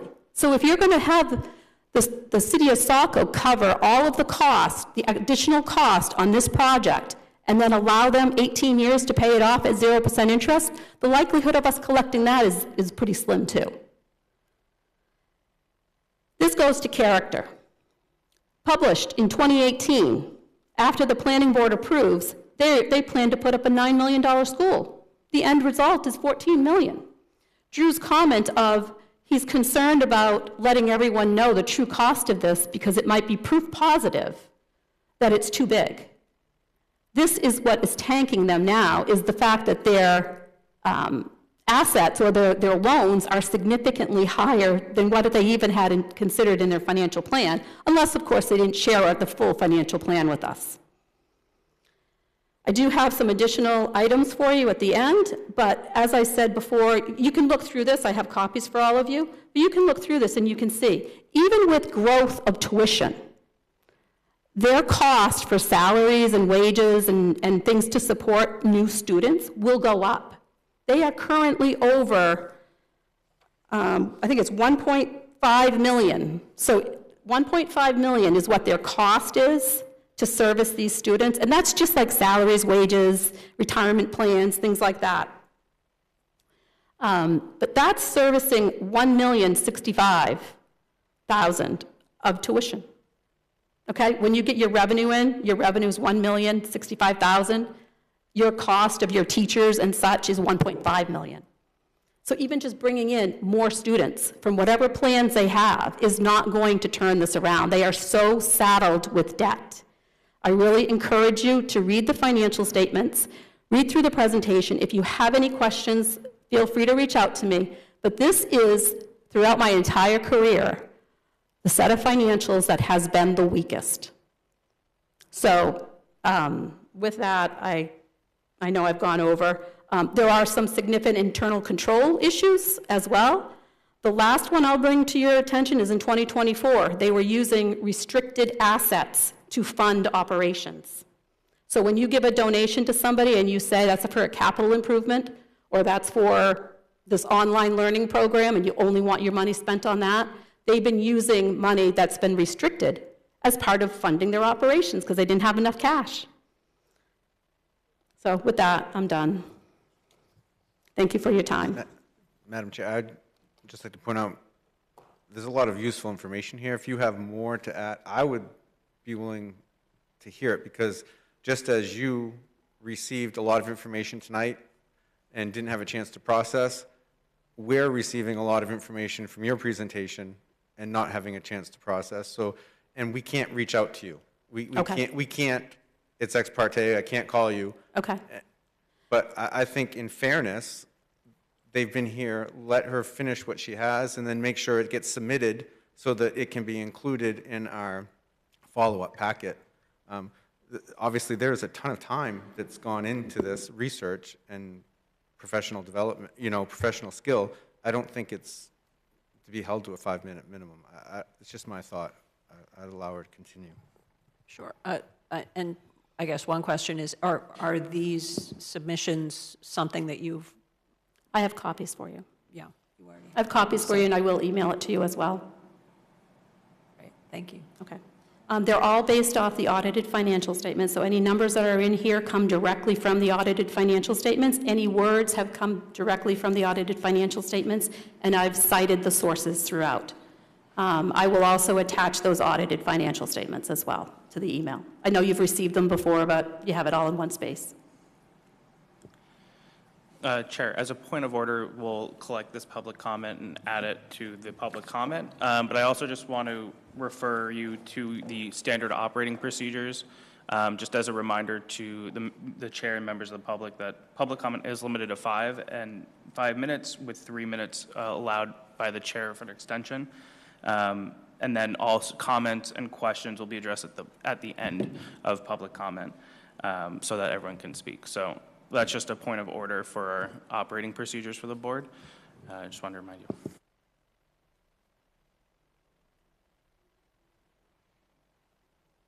And of course, we may not finish this evening, I suppose. We may decide that we want to digest some of this, and in which case, I assume we'd probably continue the public hearing, but that's a matter for a motion at some point. Good evening. For those of you who don't know me, I'm Phil Hatch. I live at 19 Evergreen Drive in Saco. And I will be submitting a transcript of this for the written record after the meeting this evening. For the record, I voluntarily vacated my Ward 5 City Council seat last month by not seeking re-election. So my public comments provided to you tonight reflect my personal opinions and observations as a citizen taxpayer, and do not represent the opinions and observations of the City Council. Although I would have suggested tonight's application completeness review be tabled because I feel it lacks some information you requested on November 2nd, I will proceed with my comments. I think this whole situation over the years illustrates what happens in land use when you pound a very large square peg in a very small round hole. That said, I want to focus my public comments on one issue, and that's sustained financial capacity. And the previous speaker is an excellent segue for me. I hold an undergraduate degree in accounting and an MBA with 40 years of banking experience negotiating commercial loan agreements, which are in effect contracts. I'm recognized nationally by the Risk Management Association as a subject matter expert in financial statement analysis, which includes evaluating a company's financial ability to fulfill debt repayment requirements. And I'm going to draw on that experience tonight. I have worked with many business owners seeking commercial loan funding. Good faith negotiation involves honest, fair discussions aimed at mutually beneficial agreements. Good faith includes transparency and full disclosure without either party trying to take advantage of the other. Most of the business owners I've negotiated with over 40 years have acted in good faith. They fostered long-term, mutually beneficial relationships. The legal concept of an implied covenant of good faith and fair dealing shields parties from unfair negotiations. Though not an attorney, I believe bad faith negotiations can lead to legal issues such as breach of contract claims. You received expert testimony from an experienced CPA highlighting poor financial trends in the applicant's financial statements through December 2024. I totally agree with all the conclusions that were presented to you. From a banker's perspective, when I convert the same financial data into operating cash flows available for debt repayment, I find limited ability to service existing debt, let alone pay back debt contemplated under the BPI-related loan agreement with the city. The BPI-related debt will be financed by Saco taxpayers, including you and me. In my opinion, the applicant and its board of directors should have known about this financial challenge, but chose not to disclose it during negotiations, and that undermines good faith, in my opinion. I learned a long time ago that if a financial deal doesn't pass the sniff test, you should walk away. During fall of 2023, the City Council discussions on the BPI, which I participated in, that's where my instincts kicked in. The applicant gave no indication that they couldn't repay the potential amount due the city's taxpayers, yet they continued negotiations despite knowing they lacked cash flow to do so. I wasn't specifically aware of this financial challenge, but something didn't smell right. On October 16th, 2023, the City Council voted 4-2 to enter the BPI with me dissenting. I trusted my instincts. The city's good faith negotiation for partnership funding via a construction loan was approved on May 13th, 2024, again with no disclosed adverse financial conditions from the applicant. In the fall of 2025, I reviewed the audited financial statements supporting the earlier public comment and factually and objectively confirmed my initial suspicion. As a result, I became concerned that the applicant might have been negotiating in bad faith, posing an unfair financial risk to Saco's taxpayers, well beyond the collective total benefits the applicant purports to provide the City of Saco. On November 17th, 2025, as you know, the City Council unanimously voted not to enter into the intercreditor agreement with the applicant's existing debtors. In conclusion, during my banking career, relationships with loan customers who choose to negotiate in bad faith rarely end well. I ask you to consider the facts I just outlined and the potential financial harm to Saco taxpayers from continued negotiation with this applicant. In my opinion, The city has consistently negotiated with the applicant in good faith, trying to help the applicant fulfill their promises from the original zoning approval. And good faith in contract negotiation is supposed to be a two-way street. I believe enough is enough. Let the applicant face the consequences of their actions. Thank you.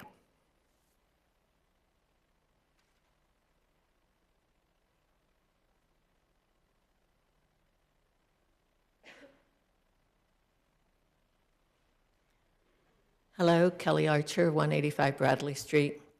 I will say it once more. I totally agree with Inga, Ms. Brown's frustration. Having application completeness, I definitely disagree. The public is once again being somewhat removed from the process and having a voice. I want to thank you, Chair, for giving the CPA, our expert, testimony, the extra 10 minutes for a total of almost 15 minutes. I do appreciate that very much. I do appreciate the new city planner. The tone of the last 4 or 5 times I've met with you and seen you, the tone that you've set, the professionalism that you've set, and knowing your material when you come to this planning board, right off the bat, I really appreciate that. That is what we strive for. We strive for excellence, not perfection. But we can be better today than we were yesterday. The CPA information, a lot of that isn't part of my 300 pages that I've given to you with the audits. We are being so transparent, so real, so honest, so factual. Do not dismiss us. You have got to be not ignoring, circumventing, or violating local, state, or federal laws. That's been going on for 7 years. I've been living my life here with grievances and everything. I want better governance. I'm going to demand it before I die. And we can do this. As far as this hot potato of this particular subject, I'm at council all the time. I know the staff. I know the tells. I know where it's just saying, pass it, pass it, pass it, pass it, pass it. But where is the BPI and the construction loan? The construction loan is expired. It already has. I don't see an official amendment. That expired October 2025. We have a site plan that's November 1st of 2025. I hear what you say about the implied being timely when he submitted it October 7th, but that's form. Yes, I want compliance across the board, but when I see a timely submission of October 7th, and where is the substance of all of these letters, ICA, BPI, construction loan, mortgage, promissory note, all of this stuff, what are we doing? He has not met his responsibilities. And as a mother of 4, it gets to the point where I go, I'm done, enough. And they know that you better not talk right now. There better be compliance and there better be accountability. When are we going to do that? Mr. Dunch, Tess, put themselves in this own predicament. We didn't do it. He did. And he said, I approve to condition number 9 because he wanted to build the mission. Developers will say whatever they want to get that condition of approval and get you all to say yes. But where is the compliance? Where is the enforcement? Where is the eyes on the deck to make sure this is being done? That's why we're having lawsuits left and right. And it's the citizens that are paying that. The contract zone, Mr. Dahlem, he had to go to Superior Court. He had to go to Supreme Court. Money, money, money, money, money, all because you're not looking at the lane you're in. Your rules and responsibilities as planning board members in the ordinance, as code, tells you exactly what lanes you need to remain in. And as far as the BPI and the construction loan? Where is the staff bringing that to council? Where is it on that agenda? After that ACA was denied on 11/17, I'm still waiting for all of this other stuff. They know I've already gone to the state. Why is everyone staying mum? When are we going to get the backbone, step it up, roll up these sleeves, and get this thing done and put it where it belongs? It belongs on tests. I have 2 other comments, and it will be very quick. The funds city side is set aside in capital fund for this project are only good for 3 years. We are 1.5 years, again, past that approval. And regardless of financial capacity requirement, I hear the city administrator interim saying it's not subdivision, financial capacity. Well, I disagree. The planning board has the right to review whether an extension is warranted or whatever grounds it wants. If you had the training to know what the may is in that ordinance, you would now know you can request, you can require whatever you want. And if you want financial capacity to be assured of your vote, then do it. Thank you so much.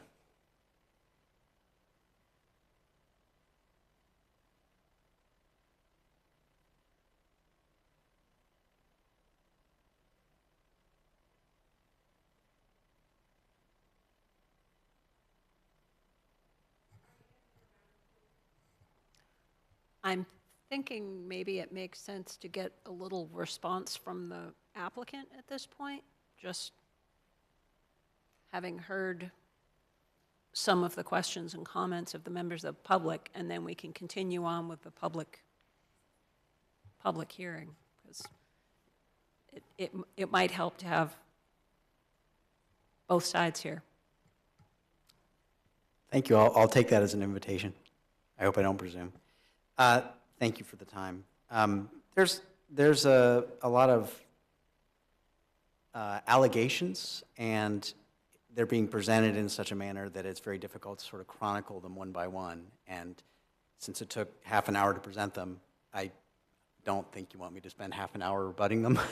And so I want to try and figure out what is an orderly way to communicate on these issues, because a kind of free-for-all where, you know, somebody presents a PowerPoint, I'm not going to have a PowerPoint response.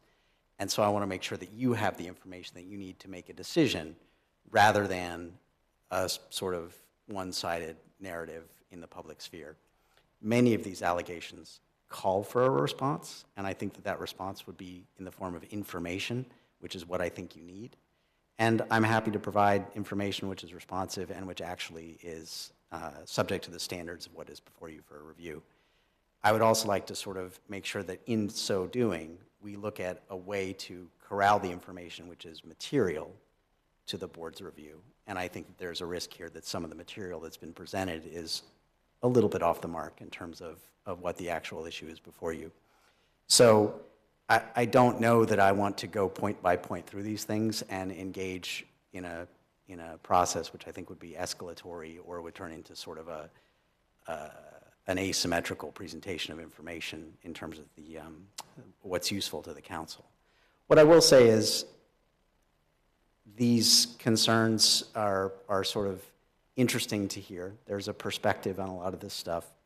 And I think a lot of what underpins some of the information that you're being presented is decisions that were made by other bodies and the interplay between the council and the planning board, or whatever issues there may be there.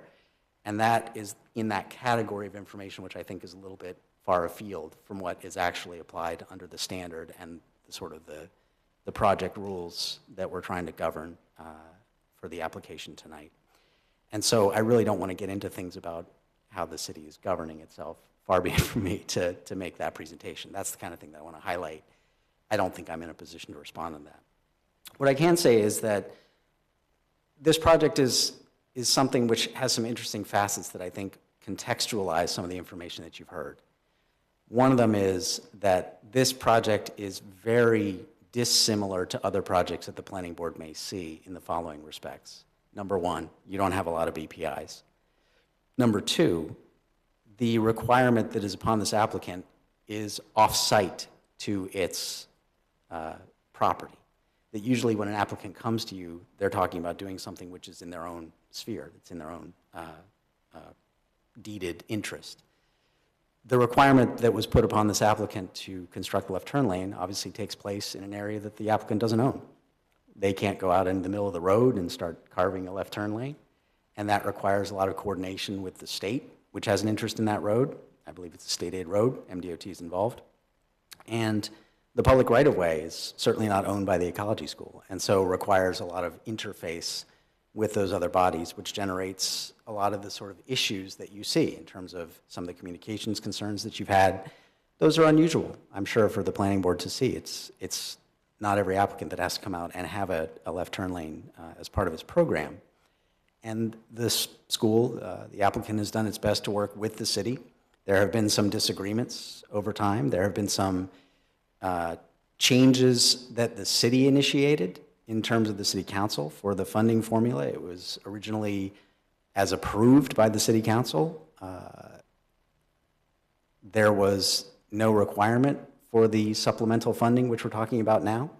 That was rescinded by a later city council vote, 7 months after the fact, which contributes to the delay. So the funding requirement that was created was actually not present in the original perspectives. So these things certainly generate a need to evolve and flex and communicate, and that puts, you know, a lot of these issues before us in terms of the extensions and pressures that creates on time. Please keep in mind the request here is for the extension of time, and that I think is what the the planning board is being asked to consider. So really the question before you is one of time. That is the nature of the request, that is the nature of the application that you deem complete, and the justifications for that time were presented and documented by the applicant with materials that are before you. And I think a lot of the information that you've received this evening is just not material to that request. And there can be concerns that are visible, made visible to the council, to staff, to planning board, and again, that's part of the process.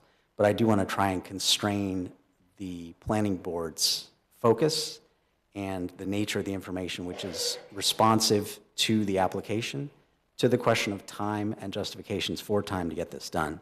And I think that the ecology school has presented ample information to show that with the targets that were set in front of it, the things that were asked of it to do this funding, there was certainly a delay in when that funding occurred. There's no dispute about that, but it has now occurred.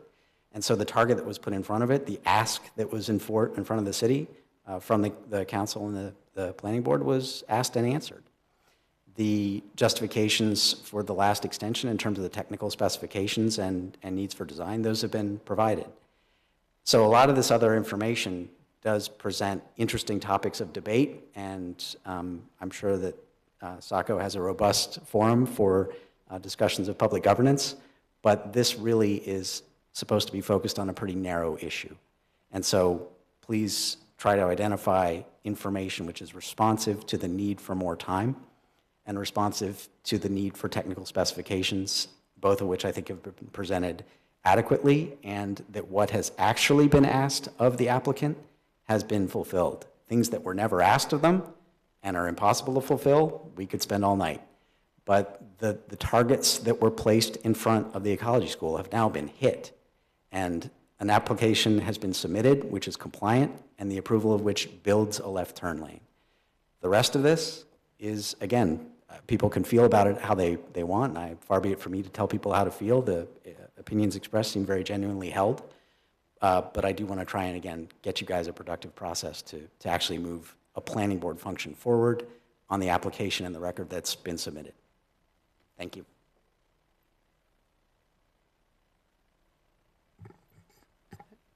Any board questions, comments? Jeff?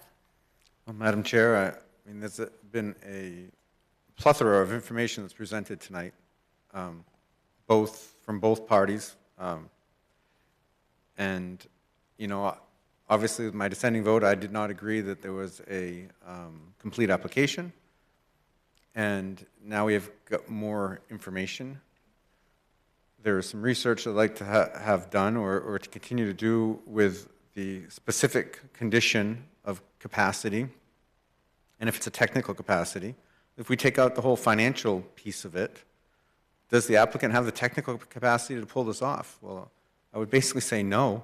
They haven't been able to pull it off in 7 years. Not even to give a good faith timeline of what it takes to do this. We can dance around, the fact that, it's not on their property, it's not in their interests, it's not in their sphere. Other applicants that are waiting patiently handle this type of scope all the time. They're putting improvements that traffic committee or we as planning board request that are off-site, and they get it done. They know how to do it. They use their team of expertise, and it gets done. But given all of the information that was tonight, I think it's absolutely fair for both the applicant to have time to digest and give us some really factual reply as to why they think that an additional 2 years is magically going to make their ability to get this done. And as well as the public, who have been very vested and, very researched what they've brought forth for us. I think that everyone deserves the right. I try to read all the packets, and to be this given to us tonight is a ton of really in-depth information in here. Whether we feel like it's on par for the reason or the task before us for time, I think that each one of us as board member has to make that determination. We have to review that. Is there going to be a TES when their term to start paying back the taxpayer comes to be?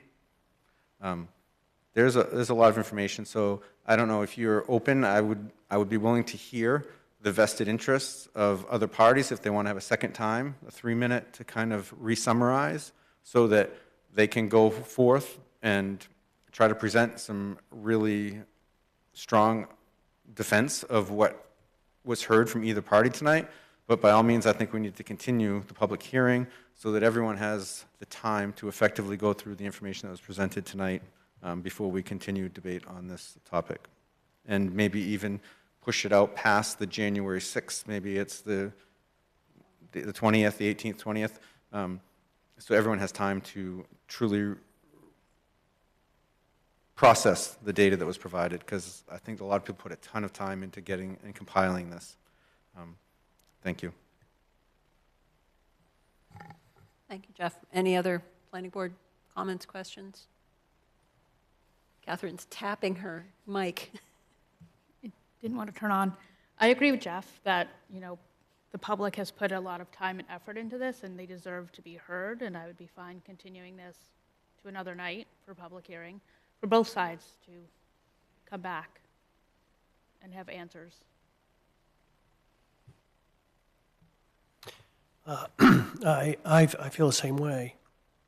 I do recall this weekend going through that very, very long packet, and I don't know if it was inch or inch and a half thick of paper that I was reviewing, and among that was the financial records that Ms. Hilton spoke about, although she went into it in a lot more detail than I read in those records. So it's not the first time we've seen that, but I do think it makes sense to digest all that and give the applicant a chance to comment on those financials, and also tell us the extent to which he thinks those financials are even important in this particular question. I think I haven't made up my mind either way, but I do think continuing the public hearing makes the most sense. I think we could do it on January 6th, but if we have a full agenda that night, I would say let's do it the 20th.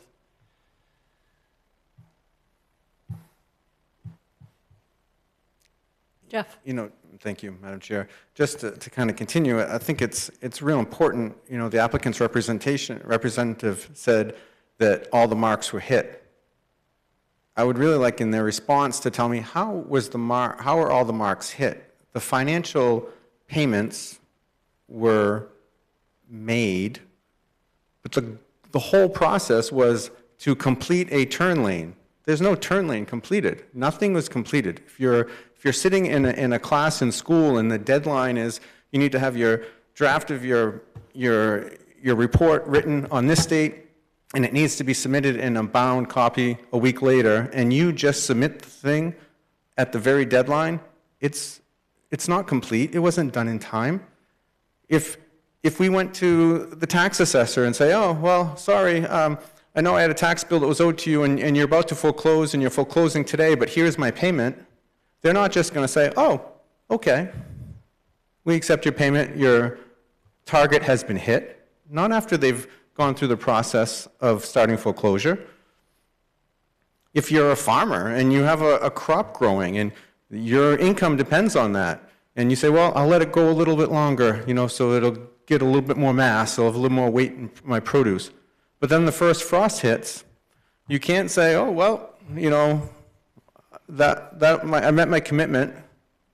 It's a deadline, it's a timeline, So I would really like to know how that condition number 9 says, and the 2 extensions were to plan, design, coordinate, and construct a turn lane, that by making the financial obligations by the end of the date that the turn lane was supposed to be constructed, how are all those timelines met? What was met? That just is very difficult for me to comprehend, We have other applications that come before us. Maybe they're approved. Maybe they're getting onto their sunset, and the responsible builders will come to us and say, hey, that wasn't my priority. It's 3 months out, 6 months out. I'm requesting my 1-year extension. They filed that application. That was timely met. Not like the day that it's due. Oh, I need to get on the planning board agenda because I wanted to have an extension. And I feel like we're constantly doing this. Every time it's right at the 11th hour. So I would like to know how every obligation was met, because the financial payments were finally met at the day it was supposed to be completed. Financial payments and the date of completion are not all the targets being met. The boards that were here requested an off-site turn lane. It wasn't built. An extension was requested and granted. It wasn't built. And a second extension, then we finally changed the wording so that we can have the city become a partner in a contractor's project that he agreed to originally to get a site plan approval, and still we didn't hit the marks. So when that's brought back to us, I would really like to know how they effectively hit all the marks, other than, yeah, we hired an engineering firm to do the drawings, then we didn't pay him for a year, and at the last hour, here are my designs. None of our other applicants that have design teams do that. We go to a site walk, and a week later, they've got updated plans for us for things that were discussed. We have our very diligent public works staff write up lists of extremely technical inverts and collisions and underground utilities, and the contractors that want to get it done, they come right back with updated plans. That is commitment, that is technical capacity. Those are teams of people who are trying to work within our city that are providing us stuff. I would like to know, how do we apply that to this applicant and feel like, yes, technical capacity has been met? 7 years, and yeah, we finally have 2 pages of drawing that show what the lane would be built to. We don't even have the utilities in queue. There's so many pieces here. When you ask the staff, how long could it take to get the easements? Well, there are still some unknowns there. I rely on our staff. We all know we have a very capable staff. Let's not forget the big picture here. I think we've exhausted a lot of staff time on this for 7 years. At what point do you just say, okay, this is not working the way we hoped, deal with the consequence of not having another extension, and move on, because we need the expertise that's been compiled in this city, staff, to continue the process of the applicants that are sitting here that truly work with technical capacity and drive to meet our ordinance. So I would, I'm in favor, let's table it out further. but let's get some substance other than, a three-page summary of, the warm fuzzies of what is being done here. I get it. There's a good mission here, but there needs to be good partners. They're growing their acreage, 100 additional acres, but we never talk about how much of the tax roll was just removed because they're a nonprofit, right? So they're growing and building their net worth, but they're not meeting their obligations as a good citizen to the city, other than offering educational to our school. And I guess it's just very frustrating to be able to make a promise to somebody and not meet it over and over. I don't think any of us in our professional world would deal with clients or bosses and say, yes, I'll get that done for you at this date, and then say, oh, I need another extension. Oh, I need another extension. It's just a bit frustrating, and I think we've chewed up a lot of time this evening. We've chewed up a lot of our city staff time, and we have applicants that are truly ready to work for us or with us before us. So let's kind of, table this and move on so that we can hear those before us. Thank you. Are you making a motion to continue to a date in January? So I would make a motion that we table this, make a motion that we continue review and public hearing to January 20th. January 20th, 2026, to allow applicants time to form their response, as well as members of the public. And in that motion, can we just reiterate the time for submission to make it on the packet? We want to be very tight with what date do all their submittals need to be in the packet, so that both public and planning board, we all have everything in the electronic packet. It's usually a week before, is that correct? The staff requests it, and according to your process, I believe, I'm looking for it right now, most applications are due 4 weeks before, but for an update, the Wednesday before is the deadline, so we have a chance to look at it. So the 14th? Yes. Okay, so And then that will be posted that Friday, whatever date that is, 13, 14, 15, the 17th, I believe.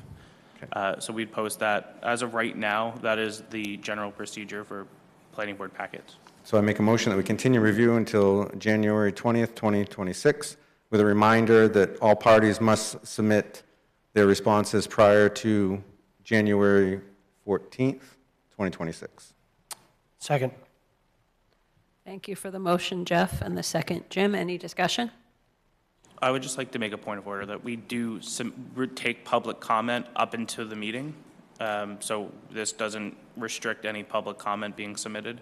Just for the planning boards, we have the after the packet. So that will still be protocol. Sure. I guess the point, though, was to submit materials by the 14th so that it's in the electronic packet, so it's on the website, because it's more widely distributed. That, and then there was a spell where some applicants would be late and we would get it in after the fact packet, and that is not effective at all for us as a board or members of the public. So that needs to be submitted in time so that the members of the public are reviewing the same information that we are and not having 5 minutes before a meeting. Thank you. I'm likely to be traveling that date, so if it's one of my colleagues, it's not because I don't love you guys. It's just that I have plans that likely conflict with that date. So that indicates nothing other than I had pre-planned travel plans, and your date is your date, so we can send somebody else. Oh, great, thank you. So someone will be here. I'm more than willing. I can amend my motion and we can do it the first week in February if you'd like, if that's preferred. That meeting would be the February 3rd meeting. Do you want to amend your? Well, I mean, if there's, I don't want to cause undue delay, but I also don't want to say, oh, I wasn't represented because I was traveling. So what do you feel is better, the 20th or February 3rd? I think we could probably get somebody else to cover it if we need to. So I don't want to slow it down even more. Okay. So thank you. I'll leave my motion as it was. January 20th. Oh, so we have a motion from Jeff A second from Jim. No other discussion. All in favor, Jim? Yes. Jeff? Yes. Catherine? Yes. And I'll vote yes as well. So 4-0 to continue the public hearing and application review to January 20th. January 20th of 2026. It's Tuesday.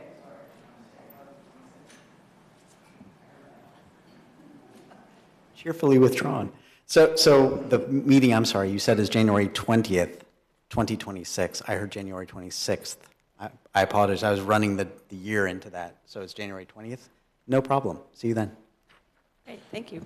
Chair, may I ask before we go, just to confirm for the next packet, what I hear that you're requesting technical capacity, financial capacity, and some of the things that Mr. Brochu was just talking about. Is there any request for staff ahead of that meeting on our end? We feel that we've provided information on our end. If there's any further clarifications you would like, please, it would be helpful for me to know which direction you want staff to go. I would like it if you could clarify, Ms. Cole Prescott, the contractual agreement that was with council as terms of capacity, if we could kind of get that reinserted into our packet just as a correspondence or a document finding so that we can read it. And because it seemed like there was a couple of ways of how you were trying to apply it. I'd like to just kind of sit and read it a few different times. That would be very helpful to me. Thank you. Does that clarify things? Yeah, and as for other board members too, what would be helpful from staff? I know that there's questions for the applicant to respond to, but if there's any other questions, now would be a good time to state that. One of the public comments was about the construction loan being expired. Can we get a copy of that?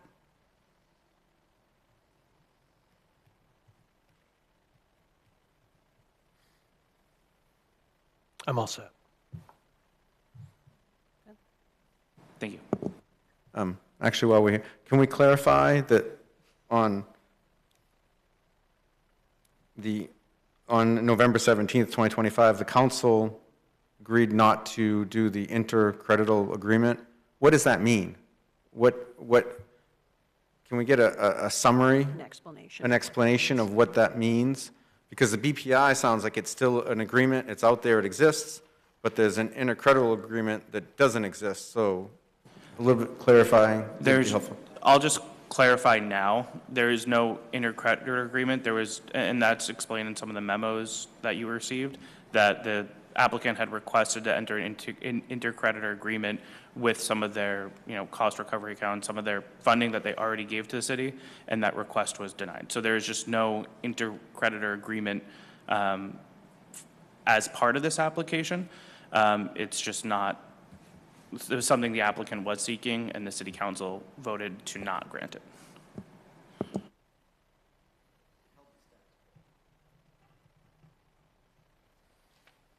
Real quick, I'm not your lawyer, but that vote just meant the status quo held. That would have been a change, but all it means is that all the previous documents just remained as they are.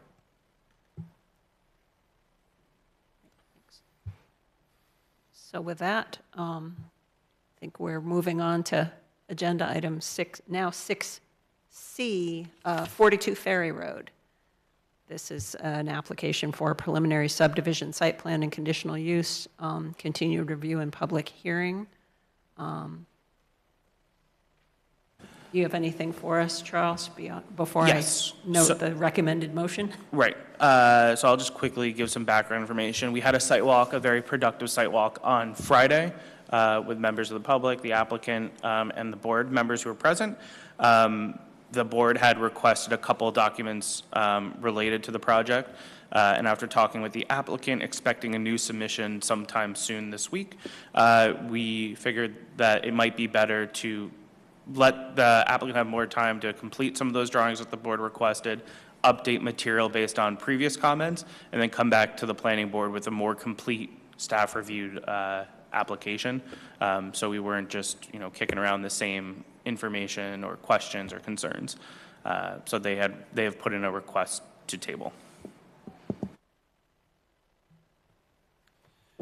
Madam Chair, I'll move that we continue review of the 42, I'm sorry, yes, the 42 Ferry Road proposal, and continue the public hearing as well to January 20th, 2026. I will second. Great, thanks for the motion, Jim, and the second, Jeff. Any discussion? All those in favor? Jim? Yes. Jeff? Yes. Catherine? Yes. And I'll vote yes as well, so 4-0 to continue review of the proposal and continued public hearing to January 20th, 2026. Before we move on to the next item, because I know we have some members of the public here, let's take a 5-minute break and regroup at 8:35.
Thanks for allowing us that break. Sorry it ran a little bit over. A little bit of behind-the-scenes business here. We're moving on to agenda item 6D, which is 321 Lincoln Street, Bradley Estates. This is map 52, lot 19. This is a continued public hearing and continued application review for preliminary subdivision and site plan with a SLOTA delegated review authority for 94 residential house lots in medium-density residential, along with associated site work and infrastructure. So first, let's hear from city planner. Any update? None right now. Just noted that we did provide draft findings of fact and conditions of approval for you to discuss. Thanks. And we have the applicant. Anything new from the applicant? Good evening, Drew Gagnon with Goral Palmer. Charles, I am trying to connect. I don't know if there's anything on your end you need to hit. I have that. Do I have the wrong one? I plugged in, yeah, just a few minutes ago. I just have a quick sketch that the planning board asked for last time. I just wanted to share.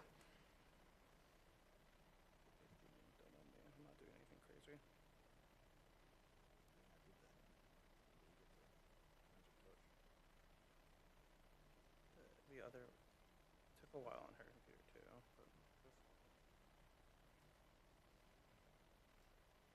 Oh, here we go. Oh, yeah, you got it. And then you can just click the, I would just click that. Yeah. Awesome. Great.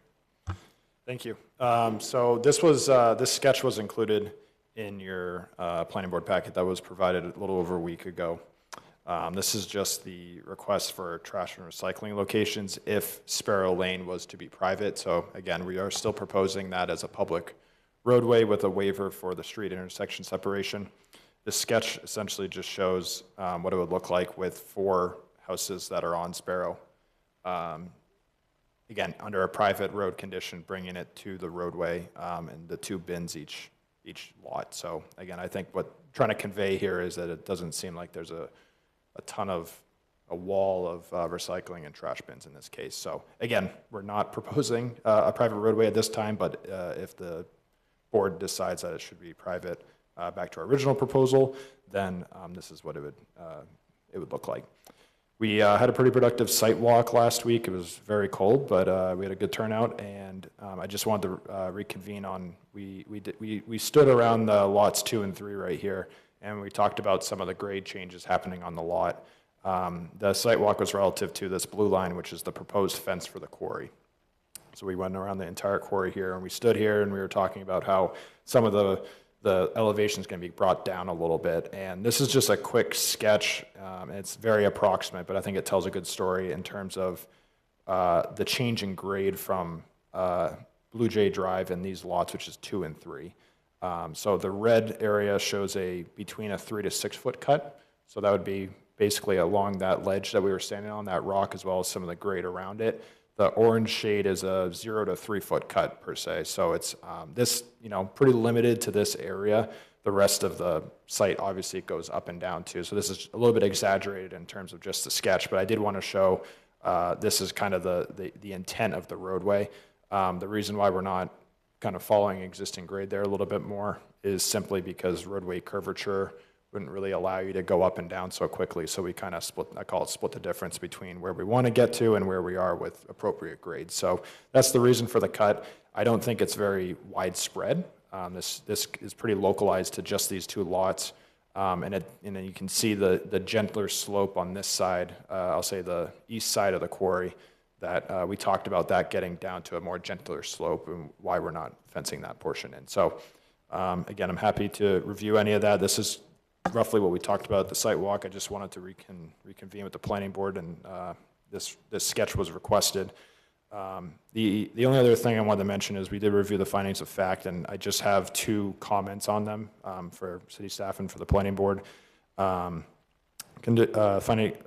conditions of approval. So number 7 was related to a survey of all the existing buildings and houses on the lots to be surveyed for foundation.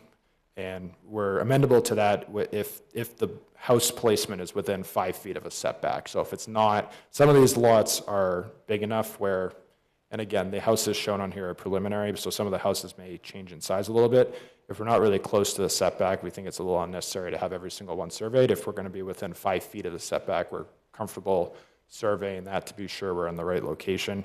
Again, it's just not typical for a single-family home to get a foundation surveyed on every single lot. So that's just simply to make it a little more practical for the applicant. So we would just request that. And then there was I believe it was a finding of fact or condition of approval. I apologize, I can't remember which one. It was number 26. It was related to focal points and R tanks, and that we don't have any of those on the project. So I just wanted to make sure that that wasn't a finding of fact or condition, because it's a stormwater treatment device that isn't on this project, so it just doesn't apply. So other than that, I'm happy to answer any questions. We did receive the the engineering peer review, not peer review, from the city engineer, Adam Bliss.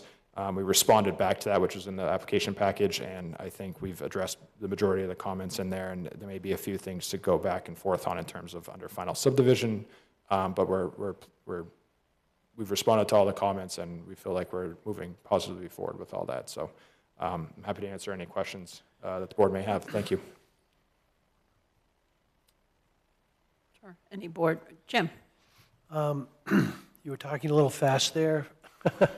So the condition of approval number 7, I just want to make sure I understand what you think it should say.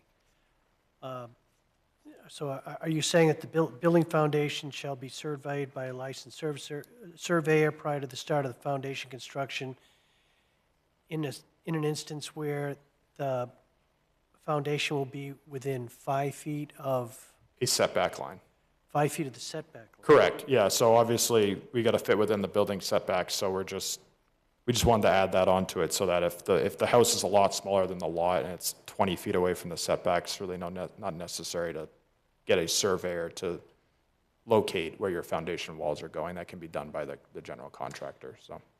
And your second point was, I think you were saying one of the conditions of approval isn't necessary because you're not doing that. Correct. Which condition of approval were you talking? Yep, that was number 26. And I think it may have just been a carryover from another project, because it's just, we don't have any focal point or R tanks on the project. Okay, thank you. And if I could also ask, prior to us opening the public hearing, do I understand that you still need 2 waivers, right? One for that TDCSM standard 1.3.1, you'll need that waiver? And is there another waiver that you'll need as well? Waiver of access easement? Correct, yeah. 21. And we thought this was actually handled earlier, so I apologize, I'm not trying to throw anything in the last minute. We thought this was agreed to already with the board, but the latest city engineer comment requested a 30-foot access easement to all the ponds. And some of these ponds have 2 means of access, and 30 feet with these lots and these lot sizes encroaches onto the buildable lot area. So we're just requesting down to 20 feet, which would fit within the side setbacks. 20 feet seems like plenty.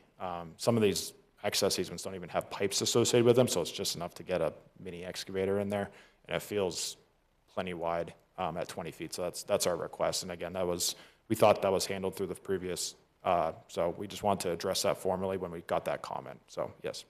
Great, thanks. Yep. That's all I had. Thank you. Jeff? Thank you, Madam Chair. Drew, thank you very much. Kind of my first question, it was very informative for our second site walk for the quarry, but I wanted a little bit of clarification, because this illustration you have up on the screen right now is extremely helpful. I wanted to be clear if I misunderstood the applicant. So you are doing this cut down between 3 to 4 feet and then 0 to 3 feet to get the road grade, right? When we were at the edge of the quarry, I understood, because this is going to be blasted essentially to get some of that cut down, that they could also, or I understood they were blasting up to the quarry to try to cut it down, because we had some concern about the height or the steepness of the fall at the quarry at the back of the lot. A little bit further up here to the right, yes. And I guess I kind of understood or interpreted that the blasting would go right up to the top edge of the quarry so that it was cut down, which then meant that the slope was much less. And I just wanted to make sure, did I understand that correctly? And if I did, does that run into any implications with the wetlands buffer? Because the bottom of the quarry, you said, is defined as a man-made wetland. And is there any delineation in your field and regulations? I mean, we think of wetlands as normally, soil material that drops in, and we obviously don't want excavation within there, but is it permissible to blast the top of that ledge down, even though it's right up to the wetland delineation line? Or is that going to be, we find out after the fact, oh no, we can't blast that, so we still have the steepness at the quarry wall, and then in the lot, after we get from that buffer, you do what you're proposing here? Yeah, and I'll let Jason answer a little bit about his operations in terms of this lot, but just in terms of the question on blasting next to a wetland, it is allowed. You can use blast mats. There's protections that these blasters can use to protect the wetlands from it. But again, generally, there's no setback regulation from there that I'm aware of. So it's as long as you're protecting the wetland with good erosion control and good practices, blasting up to the wetland is allowed. So from a disturbed area standpoint. So from a regulatory standard that your companies are designing to, that you don't see that as being an issue if they were to blast up to that? Correct. And then the applicant can address if that's what he intended or what I interpreted? Yeah. So, okay.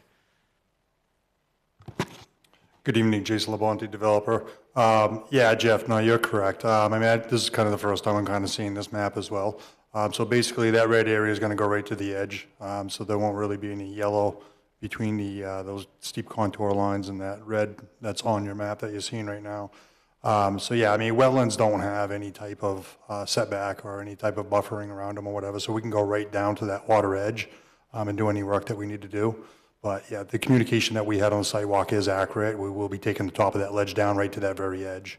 So it'll be a lot less of a drop. So it'd probably cut, I wouldn't say in half, but pretty close to it. Okay. Thank you very much for that clarification. I had a couple more questions. So kind of all, Drew, like you had addressed, I picked up on that last correspondence from the Director of Public Works. That they really wanted the 30-foot deeded access for maintenance of the wetland, the stormwater treatment facilities. And so you're saying that your plan is still 20 feet is the width. And there was talk about a meeting with Public Works to discuss the pond maintenance access. Did you guys hold that meeting, or is it just that your reply is that, hey, we feel like 20 feet is comfortable even though the city's saying 30? So we were unable to get a meeting scheduled until then. We reached out, but I don't think schedule's allowed, and we'll continue reaching out to get it. So we just wanted to be proactive and respond to still what we're proposing. So, but that meeting is still, again, with the option for final subdivision, it's still, we're not ignoring it. It'll be held. We're just trying to coordinate schedules with it. So that's kind of important. I like to have them, their needs are protected, right? So that I would, if they were to have a meeting with you and it circled back around, said, yes, we can see because of the 2 points of access or because there's no pipeline that 20 feet would be acceptable, that would be helpful for me to have that response from our city staff before we finalize. Jeff, staff would be okay with having that as a condition of approval for final subdivision, just while we're on that topic. Is that something the board would be supportive of? Well, I guess when you say that, staff is supportive. I didn't hear the Director of Public Works, who's going to be tasked with maintaining the stormwater facility, ever replying other than, we require 30 feet easement. And so how do I process that? I'm feeling that the guy that's going to be responsible for maintaining this is saying we need a 30-foot easement, and the applicant's proposing 20. And without that meeting, without that correspondence, I don't want to sell or put the city in a difficult position for perpetuity to try to maintain this without having the access that they need to gain it. So That'd be a condition for application, for final subdivision application, not for final subdivision approval or ultimate approval, but for at least the final subdivision Okay. of the preliminary subdivision Versus the approval preliminary? for Yeah. final subdivision application. So it's something that, the board discusses to move forward. Thank you for that clarification. The final one was, there was a note about deed restrictions for no gutters to be installed because you were doing your drip filters. Who would end up maintaining that?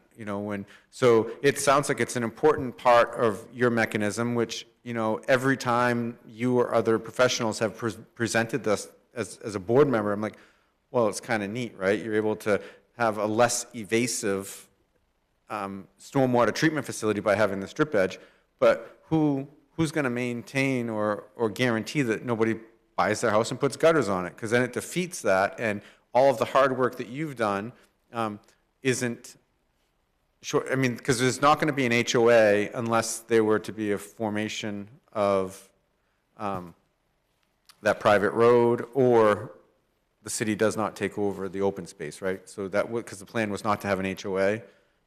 Correct, yeah. It's, the plan is to try to get the city to take over all the open space and take over all the roads and drainage. And to answer your question, it'd be a code enforcement thing, no different than anything else that's on the house. If we put a railing on a set of stairs and somebody takes it off, I mean, that's kind of set onto the homeowner and they're violating a code. So it'd be no different than that. I mean, there's 9 million things that we build houses that we have to comply with code, and there's nothing to stop a homeowner from changing those things. But this will be deed restricted. It will be a note on the plan saying it, and it'll also be deed restricted into their deeds as well. Well, I guess just on another application, we got feedback that it can be deed restricted, but the city doesn't have any jurisdiction. We didn't have any jurisdiction for review of another application because it was deed restricted. It becomes a civil matter.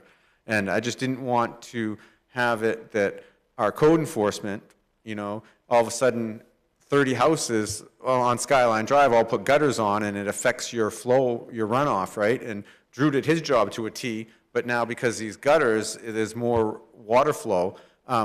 Where does that leave the city as being defendable, or enforceable to say, hey, you guys are not allowed to have gutters. We have to wait until the citizens of the neighboring street hire an attorney and take it up as a civil matter. That's the hard part. How do we effectively do that as a tool?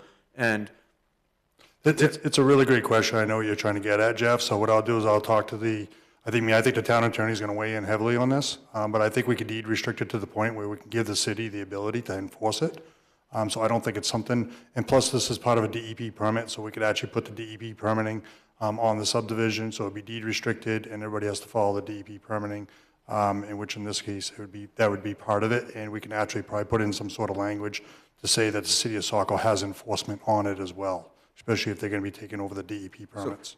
So that's something that I think would be important, right? And, absolutely. And I think you do too. Yeah. I just don't want it to, to have a change, and in 5 years we have all these complaints, and they're saying, oh, Drew didn't do his job because 13 houses have gutters. I completely hear what you're saying, and we'll figure out a way how we can do that with the attorneys. So one of the attorneys made a comment that said if it was a deed restriction required by a planning board, and I don't know if you guys have you ever seen a deed restriction that's noted on the deed that it was a requirement of the planning board? Yes. Well, I was going to suggest that isn't the solution to, if having no gutters is essential to this project for these houses, then we just make that a condition of approval. That's yet another condition of approval, and that gives the city the right to enforce it. I'm still not convinced that a deed restriction is something the city can enforce, but I do think a condition of approval they can. So we can just make that an additional condition. Yeah, I will clarify. It's similar to requiring impact fees upon building permits. Also, because single-family homes that are part of this subdivision, in a similar manner, are required to prominently display the assigned street number on the front of the proposed building, or on a signpost, which is, a small request, but that's part of our subdivision requirements. And because those are coming in under separate building permits as proposed, the conditions of approval of this application, what I can provide some more clarity for in terms of like gutters or, things like that, is what's the best way for the city to enforce it, and I don't know what's, ideal for Saco, may be different for another municipality. So I can look into that for the board. If I could offer just in addition to that, this level of permitting does require a DEP permit, which the city of Saco's planning board provides for us in this. There's a 5-year recertification program that is still needed, that the city will own the ponds, right? So we have to certify all the ponds and all the stormwater management systems, including all the drip edge filters. So usually what that means in this case is a visual inspection to make sure there's no gutters and that there's free draining onto the stone, and a homeowner hasn't necessarily covered the stone surrounding his site. Obviously, we're not going to go on a property and dig that up, but there's that extra layer of protection that has to be certified every 5 years, and that's kind of an enforcement thing in terms of usually an engineering firm such as mine will go out there and certify that and provide a report. So that's all included with it. All right, so that's a great analogy, great reason, right? You justify it as a 5-year recertification. But after it's been built out and all these lots are sold individually, and you go out as the consulting engineer and you find out 3 of the houses have expanded their driveway and paved right up to the edge of the driveway, and another 17 have added gutters, and then a couple others have added some landscaping, like with a hard rock line with a liner underneath it, right? So you have all these things. How do you go to them and say, oh, you're in violation, you need to remove gutters, you need to remove asphalt? Or is it just, oh, we know that we didn't pass our 5-year certification and it's the city's problem because the city now owns all of the stormwater treatment facilities. We have to then try to figure out how to either enhance them or, how, the individual owners cumulatively made the problem. How does the city, if they're owning that, then rectify it, is my question. Yeah, that's an enforcement question. I'll get you clarity on that. I think they're both in the same vein. And then the final one that I had was the Normandy Associates Wetland Peer Review that was dated November 5th, 2025. I was just kind of wondering, because when I read, quote unquote, further consultation or coordination with the U.S. Fish and Wildlife Service should be completed to determine if there is an adverse effect to the tricolored bat population. And then it also continued that the wildlife assessment as submitted does not indicate a complete consultation with the U.S. Fish and Wildlife Service. Yeah, and so I think Normando had reviewed an older determination from U.S. Fish and Wildlife. We worked with the Army Corps to get an updated one, and I provided that in one of the response packages. I apologize, it might have been number 3 or number 2. I can re-forward that again to the city, but that's been resolved. I think they just might have had an older review of it, so. So, Madam Chair, those were the topics that I had for discussion. Thank you.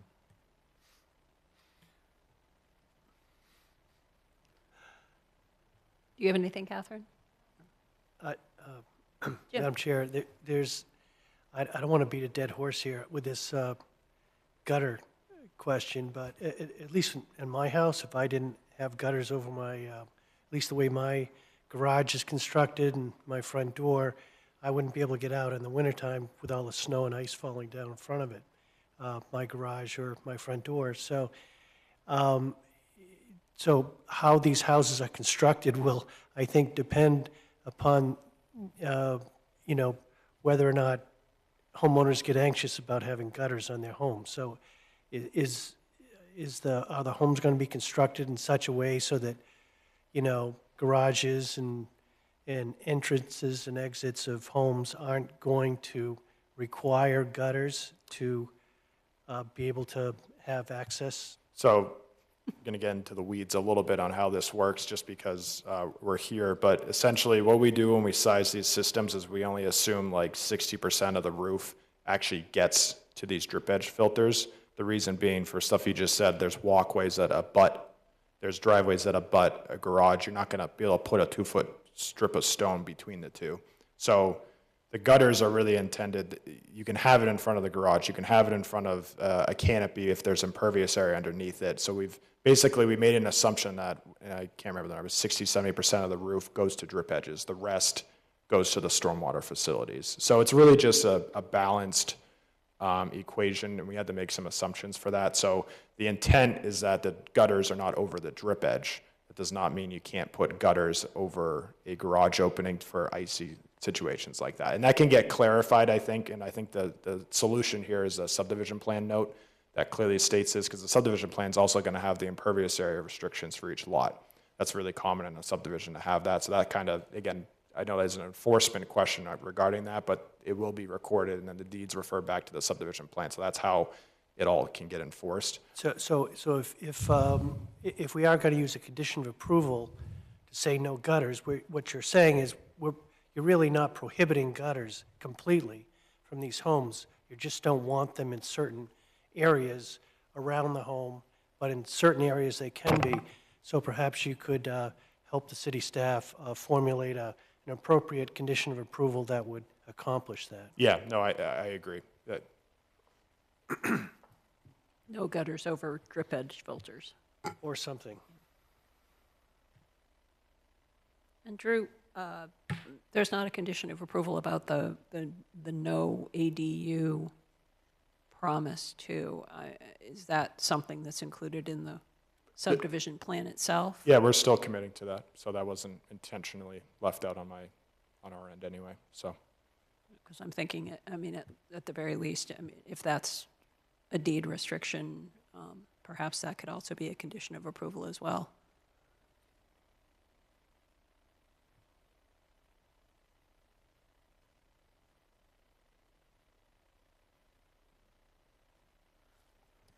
So, Madam Chair, I believe this is advertised as a continued public hearing.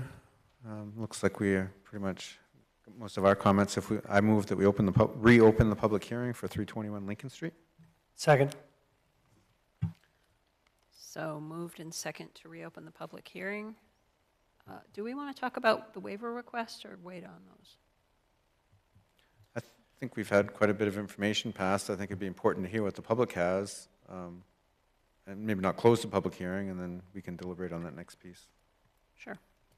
Okay, so we have a motion to move to open the public hearing and a second. Any discussion?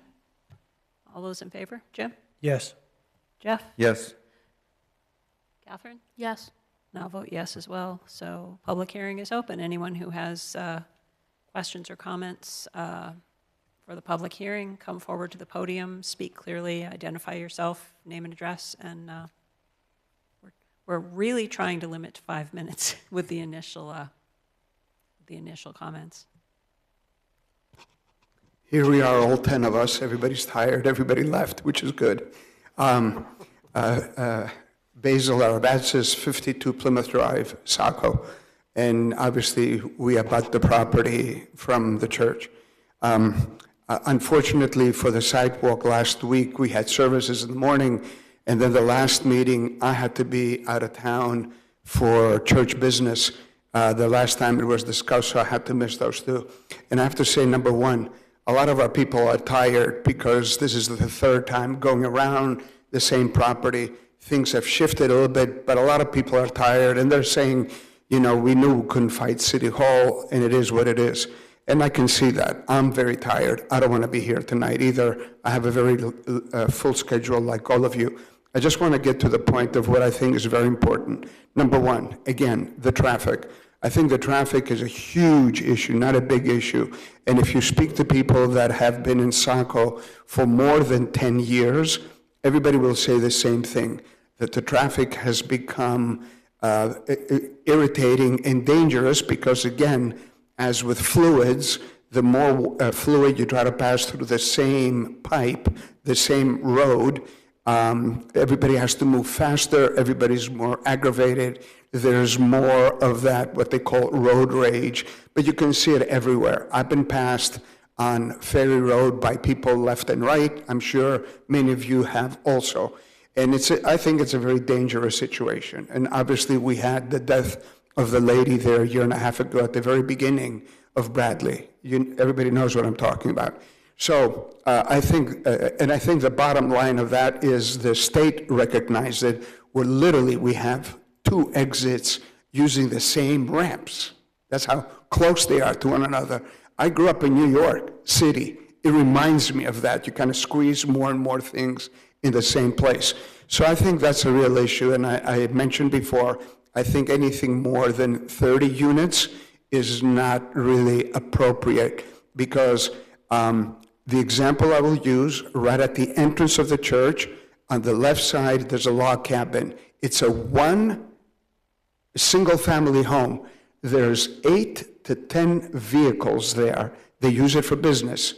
I don't know if there's how they do it, but you're going to have at least 200 vehicles going in and out. So I don't think enough can be said about the severity of traffic. And yes, you can mitigate it, but you actually create more issues, more frustration. That's number one. Number two, the conservation. And I did go online and I read, and I don't think the report of the conservation really points to the fact that this is a unique area in the on this side of what you might say downtown versus the outskirts of the city. So this is the downtown area that has a very unique space like that. Yes, can you find that on North Saco and on the other side of the turnpike? Absolutely, but nothing in this area like that. And number three, originally the property owned by Kimball, everybody knows that story. It was meant for the benefit of the city in some way. And originally, if I understand correctly, it was meant for senior citizens, that somehow it was going to be used as a complex. And when we approached them 30 years ago to buy a piece of the property, that was the story everybody knew. That's what the purpose of the entire property was for. And what has happened is the owner, the actual owner, has been offered by a conservation foundation, has been offered the appraised value of that, and he has turned it down. And therefore, I hate to be speaking against, Jason, we all know each other, whether we speak in this way or some other way, but the opportunities were there for that property to be conserved. Now, this past year and a half, and it was turned down. And I think we're just going the wrong way because the overdevelopment is not a healthy thing. I think it's very unhealthy, and there are many things, practical things, traffic. You might say the conservation, I don't know what area you want to put that in. And then the actual thing that, the owner has been offered what the appraisal is for. And yet the insistence on a third time, and it does work. You do wear people down, and that's what has happened. People are worn down. They say, whatever, even if this is turned down, somebody else is going to come to keep pushing to develop it. I think it's a unique opportunity that we are missing, and I think it's important as a planning board, as a city of Saco, to really stop and think, because we are really looking 20, 50 years into the future, and you know what's happening to the development. It's just we're plowing through every open square inch. Thank you.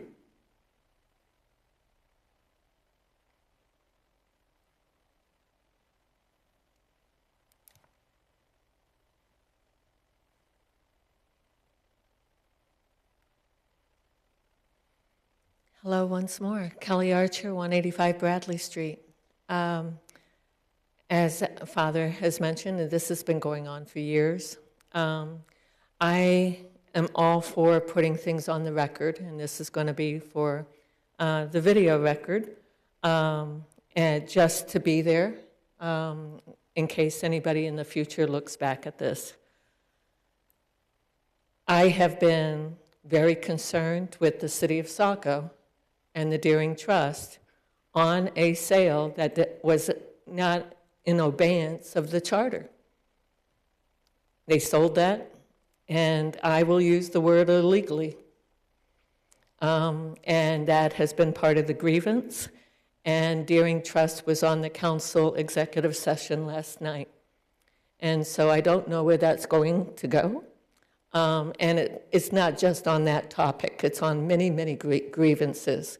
But to sell the City of Saco land of 58 acres, originally I think it was 61 and something, to have it be developed without having any insight, any foresight, any proactive comprehensive conversation of what we're going to do with this piece of parcel, well, here we are. I was at the first two applications. This one is 94 units.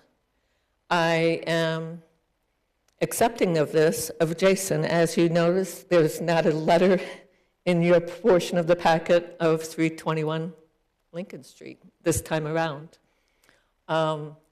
The quarry still very much concerns me for safety.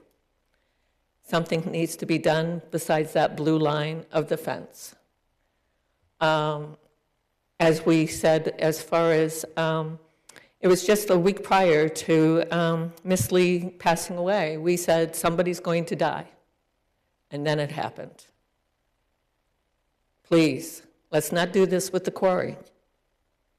As far as the sidewalk, there was conversations a few meetings ago that, the comp plan with the policy of having complete streets. We need to discuss that on Skyline. It was brought up where Mike Eon and Jason and the city were all talking about that. Did that get dropped? I would like to have more conversations and put that as a condition of approval. This is the right time. If we're going to sell illegal land, let's just get that sidewalk done. Can we do that? Do something right with this piece of property. So as far as not only the sidewalk out on Lincoln Street, let's take it all the way around Skyline, get it connected to Evergreen, and call it a day on this property. I'd like to see that be a condition of approval. I'd like to see 3 parties finally collaborate together responsibly for everyone and share the cost. We have Mike Eon, an ethical, responsible developer that wants to partner with Jason. We have the city that wants to do it. I think this planning board also wants to bring in the comp plan policies and start bringing that forward to all the developers that come before you. And as far as traffic, that's still going to be a huge issue. I've said for many years that the moment they open up that area of Pine Street, over there by Subway in Biddeford where the lofts are, that is just going up fabulously. There was construction while I was away on a long vacation. I'm glad I didn't go through that. However, what did I say? The moment that turnpike opened up, what was it, November 3rd? The influx of traffic is now filtering right through all of our streets. Who's counting that? Where's the studies? What are we doing? Just going to let them filter through and get the queues that when we know that's already happened, there's queues all over the place, there's frustration all over the place, and they're just trying to get through these fixed streets that have been there for 100 years to get to North Street to get onto one of the 2 turnpike exits. So that's come to fruition, and that's on Ward 5. That's on me. It's not safe. So please consider getting a condition of approval, connect that Skyline Street once and for all. Let's do what we need to do and put it on the developers in the sense that it is responsible. Thank you very much.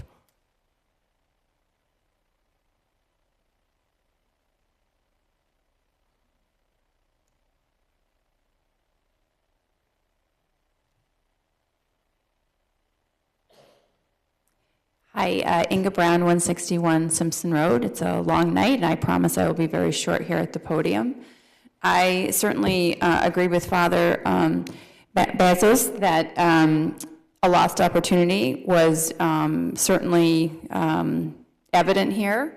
The 58 acres are extremely unique, and I think we, Saco, all of us lost an incredible opportunity to have a conservation land there into perpetuity. That would have been in line with the Kimball Health Trust mission, which was health. And that type of green space, carbon, older forest, it's a very lost opportunity. Every day I commute either in from 112, and my traffic pattern has, as perhaps some of you can identify, has changed dramatically with the opening of the turnpike, which is wonderful, but the traffic pattern is remarkably more difficult. I often drive in on Route 5, and when I think about 94 homes, that's a very large number. And I think that the property should be developed to a degree. I find that number startling. I think that a reasonable review, how can the developer still have a successful project, provide housing in Saco, but create a size of development that is more compatible with other development patterns in that area. I agree with Ms. Archer's comments as well, and I'm glad that she brought forward as well the illegal sale of that property. It was not done properly, and I want to put that in the record as well. Thank you.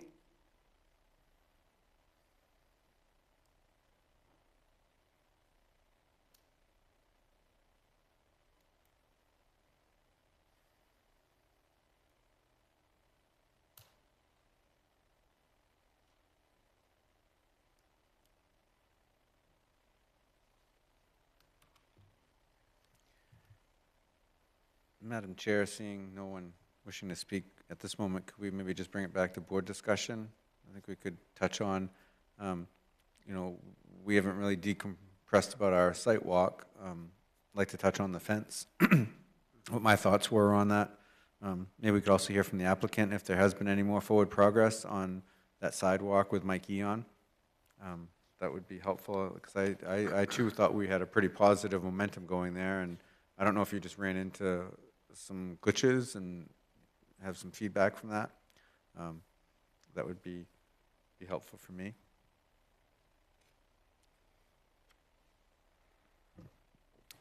Jason Labonte, developer. Yeah, no, that has not, I mean, you know, unlike Simpson Road, that has not gone on hold. No, we've been working diligently. We're waiting for costs coming back. We got cost on Skyline right now. We're waiting for Lincoln Street. So we should have that hopefully by the end of the week. I've been talking to Director Travis Moore about it. So we've already had a couple conversations about it.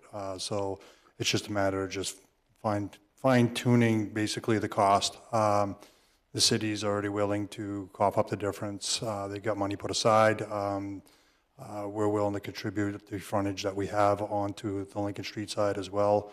But, you know, me and him had both agreed that we wanted to keep it kind of separate. I don't think it's fair to kind of setting a precedent when you're sitting there saying, hey, we're going to make a developer and stronghold them. I don't think that's really something you should be doing. At the same time, I am working with them. We will get it done. So it'll probably happen simultaneously with the project as well. But right now, we're just working on cost. And then, of course, they got to get that cost from the city allocated into the budget. So it's not just something that we could say, hey, we could definitely do it this time frame, because I can hit those time frames, but I can't rely on the city to work as fast as I do. But to answer your question, it's not going away. We will get it done. The city's already on board with getting it done. I'm on board with getting it done. So it's just a matter of just finalizing numbers, getting the cost allocated and put aside from the budget and get it on schedule. So I just want to kind of be clear from my mind, right? We're talking, because the subdivision requirements are very clear on the frontage of your lot, yes, as well as the interior streets on your lot. But we're also kind of, where the city comes in my mind, is that outer piece, right, that's going to make the connection down to Skyline. And then, particularly with Mr. Eon and his offer, that's kind of like the little stub of Hubbard. Is there still, in your mind, connectivity that will be able to come through there for pedestrian access into your development, so that we truly kind of create this cohesive connectivity in our streets? Yes, yes. Okay. Yep, that's the game plan. So, I'll also add that is included as a condition of approval already in the findings of fact and conditions of approval, number 27. Correct, but I mean, you know, we can write in verbiage, but sometimes if we can get that imposed onto our latest plan set as proposed, because it really locks in, and I get this applicant only has control over what's on his parcel, but the willingness to use some of the funds, because the city, oftentimes we're collecting these other developers' impact fees for off-site improvements, for intersections or connectivity, to finally get the city to move forward, and yes, let's create a new sidewalk versus resurfacing the ones on, Main Street or Elm Street again. So, Yeah, so to keep costs down, so basically, so anytime I've worked with the city in the past and we're saying, hey, let's upgrade this, and while we're out here, let's upgrade the road a little bit too, and the city's like, we'll kick in extra share. So there's a lot of stuff that happens behind the scenes between the developers and the city, that a lot of stuff even planning boards doesn't see. So when we did Jenkins Road, we were supposed to do the sidewalks going down Jenkins Road between my two entrances over there for Armory Springs. When we finally sat down and said, they came back and said, look, we'd like to redo that whole 400 feet of road. So they said, we'll pay for a big chunk of it. We're wondering if you'll contribute. I agreed to it. I mean, that was stuff that we just kind of decided, and they felt it was good for better drainage and stuff. So this isn't like the first time, we've worked with the city and said, look, let's get this thing done while we're here. So this is not abnormal, at least for me. It might be for other people, but it's not for me. Basically, the city is willing to pay for, with the money they have allocated already and the money that they can budget for the rest of it. They're willing to front all the money off-site beyond me. And I've told them I'm willing to put my crews, my expertise, and then I can basically kind of coordinate the whole entire thing to get it all done. right, so exactly, right, and that's the sort of the feedback that we're looking for, and we're grateful and appreciative that you're willing to work like that. But with the more that we have in our conditions of approval to document that, and knowing the city will kick in, it's great that, because now you have the assets, the crew to make it happen expeditiously, and we know the city's contributing the money.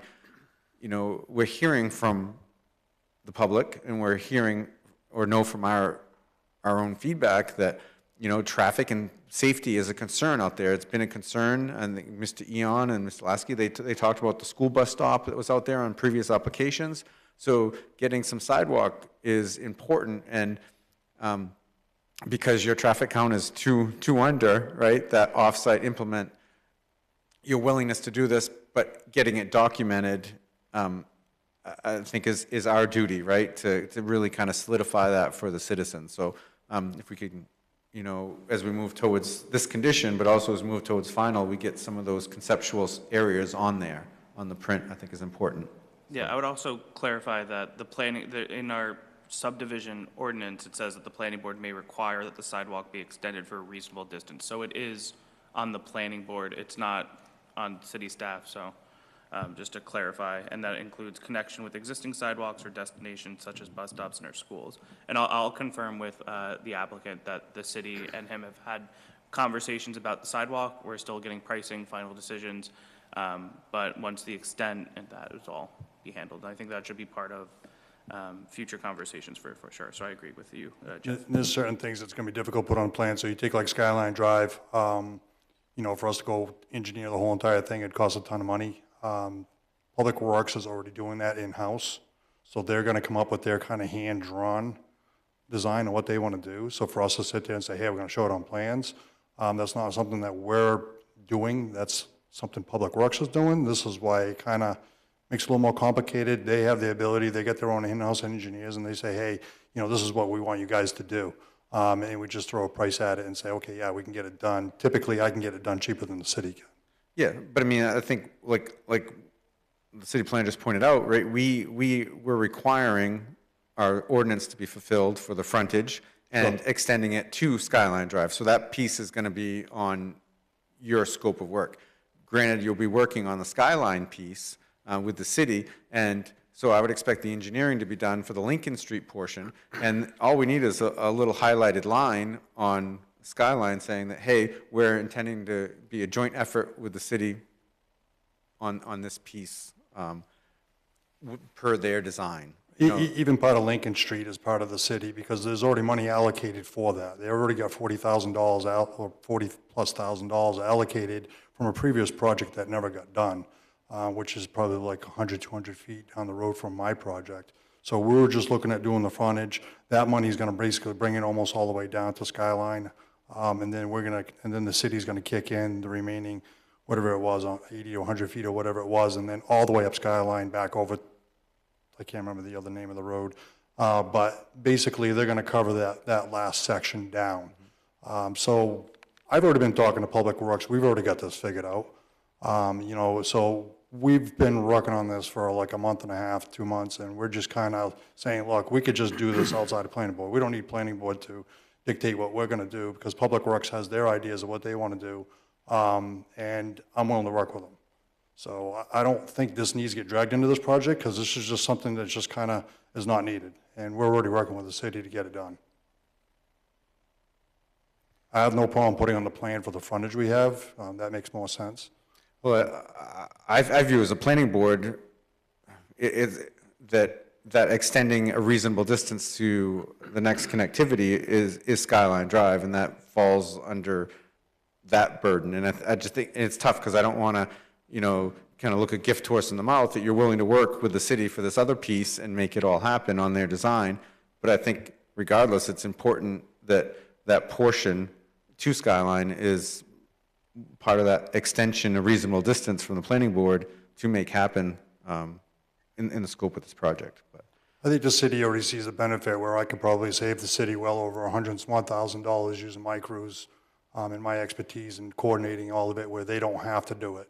I mean, Skyline Drive is not my problem, okay? And I'm willing to do that.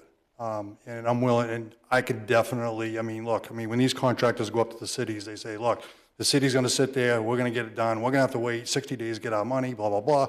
And not a lot of people want to deal with cities. So then they end up charging a lot more money, okay? I'm going to have my guys come in.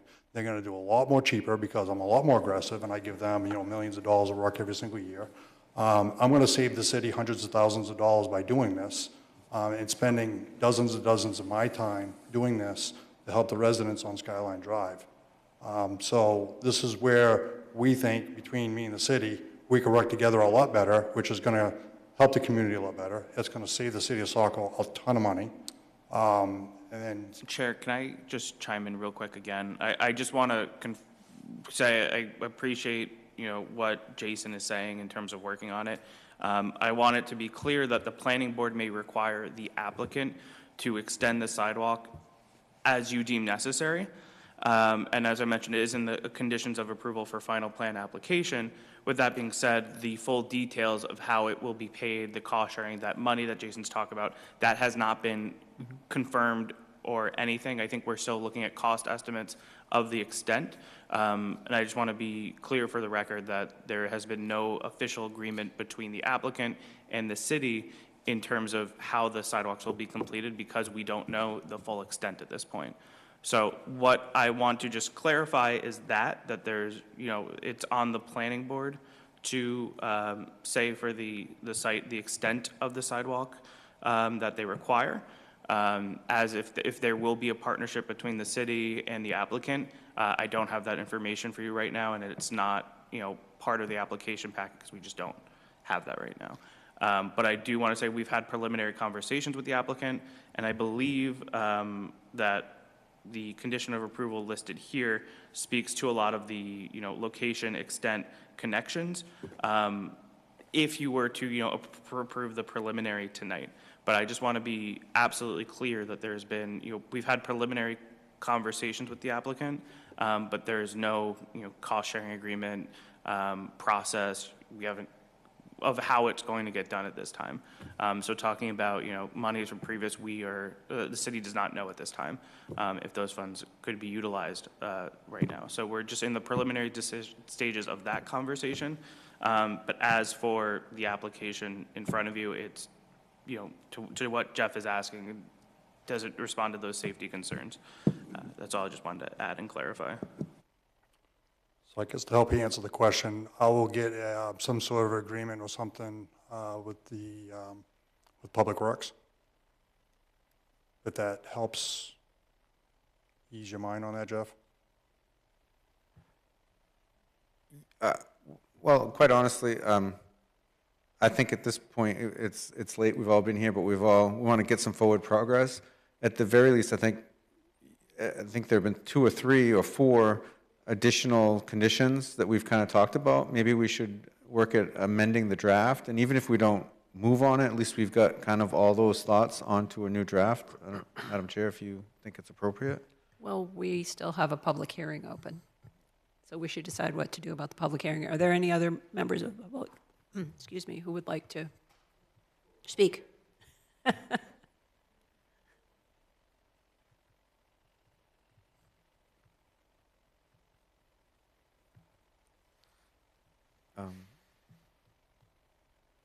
So if we motion to continue, were we looking at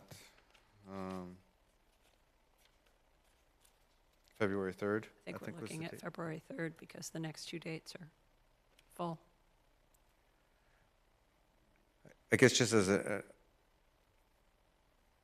I would be in favor of continuing, making a motion to continue, and yet continuing tonight to work, try to start polishing this draft. You know, when Matt comes back to join us, I think we'll have much more forward progress. The applicant's been patient here all night. Let's try to make some forward progress. I don't think we need to rush into the decision tonight, but there's a lot of things to process, so I would be in favor of continuing. Does everyone kind of feel like that's a move to continue the public hearing, or are you ready to close and then we start our timeline? I think it makes sense to continue the public hearing. I'm not happy about it being out to February 3rd, but I understand it can only be what it is. I think we do need to have the conditions of approval. We need to deal with the ADUs, the gutters, the changing that condition number 7, eliminating condition number 26. Would like to get the Public Works Department to go and tell us that they're okay with 20 feet access for the easement versus they wanted 30. The applicant originally proposed 10, and the applicant's now saying, how about 20? But we need to have the Public Works on board with that. I mean, other than that, I can't imagine that it's going to be more comment from the public after we clean those things up, but I suppose it could be. So continuing the public hearing doesn't hurt us, and if we can get everything else wrapped up, then we can do the preliminary approval on February 3rd. That's my thought. I'm not trying to hold the developer up here, but at the same time, these are just like a few loose ends it would be nice to just get cleaned up. Look, we were here at the last meeting, supposed to be getting preliminary approval, and Charles had just started, so I can't blame him for anything, and he hasn't done anything wrong. But they didn't have the finding of facts done after you guys specifically asked them to have the finding of facts. Now we have the finding of facts done tonight. Here we are another month later. I'd hate to see this thing get pushed back another month and a half from now for preliminary approval. I would like to see preliminary approval tonight. We could still work on these other little small items, and I can have clarification on the rest of this because I got a month and a half to do it. So we can kill 2 birds with 1 stone, because kicking this can down the road for another month and a half and then have to wait for a preliminary application, then have to wait, for final application, and then have to wait for final approval. I mean, I'm looking at 3-4 months now. For me, this is not a lot of work. I mean, you're asking me to get a few details done. Drew can have those done this week, and I can get an agreement with Public Works probably within the next week or so, because I'm expecting the rest of those numbers to come back this week. So for me, it's like by January 1st, I'm going to have everything you want completed. So I would like to have the preliminary approval tonight, so we're not dragging this out for another month and a half, please. And I can finish up the rest of this by the time we come back. I'll have every single answer you asked for. If that makes sense to you. Madam Chair, we initially, on at least one of the items tonight, talked about continuing it out to January 6th. Is the January 6th date all filled up? When I was talking about the schedule tonight, I wasn't expecting no decision, and I would say, for the record, I've already made the amendments, the proposed amendments to the findings of fact, so I can show those to you if we would want, but it's your decision how to move. the January 6th meeting already has 5 items on it, and the board already has we have a pattern of tabling projects, which is fine. But we can move stuff around on that agenda to, slot this in on January 6th.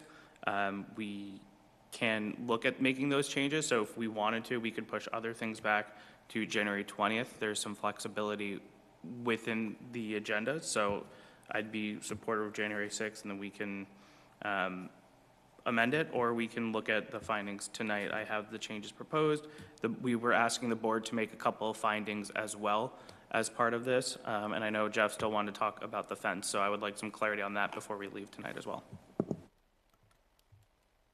Well, and of course, one issue, Public Works, we don't have an answer about the easement, reduction of the easement.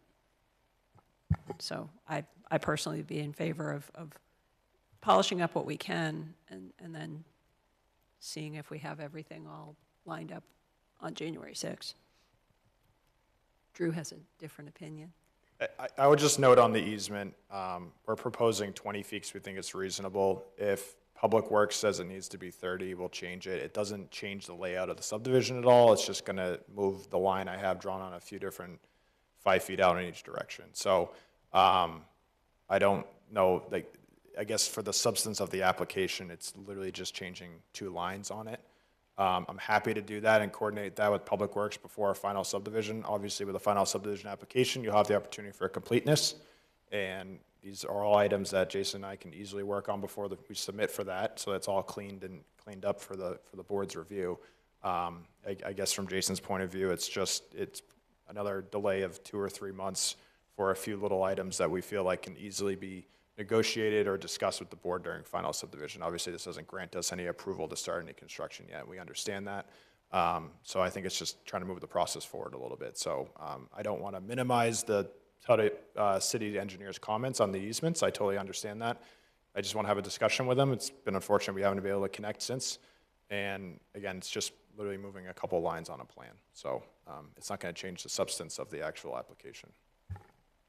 Jeff? If I may, Madam Chair, but Drew, I thought I heard you earlier when you said that our reason for the 20-foot easement was because of the tight density and the buildable areas that would be permitted. You were going to lose buildable areas on lots. Yeah, so the house lots selected there will either need to be shifted to accommodate it, which might, again, mean that we have to survey more foundations to set them, or we select different houses when, again, the houses shown are preliminary. We don't know. It's up to the builder for the houses. It's up to Jason's crew to decide what houses go on what lot. It just changes the type of house, maybe the width of the house or the orientation of it. That's all it's going to do. It's not going to prohibit any lots from moving forward.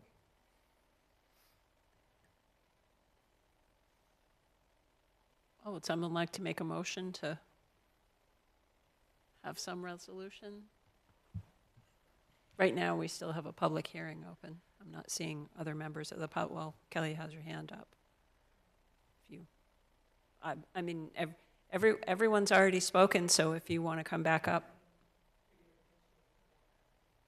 Sure.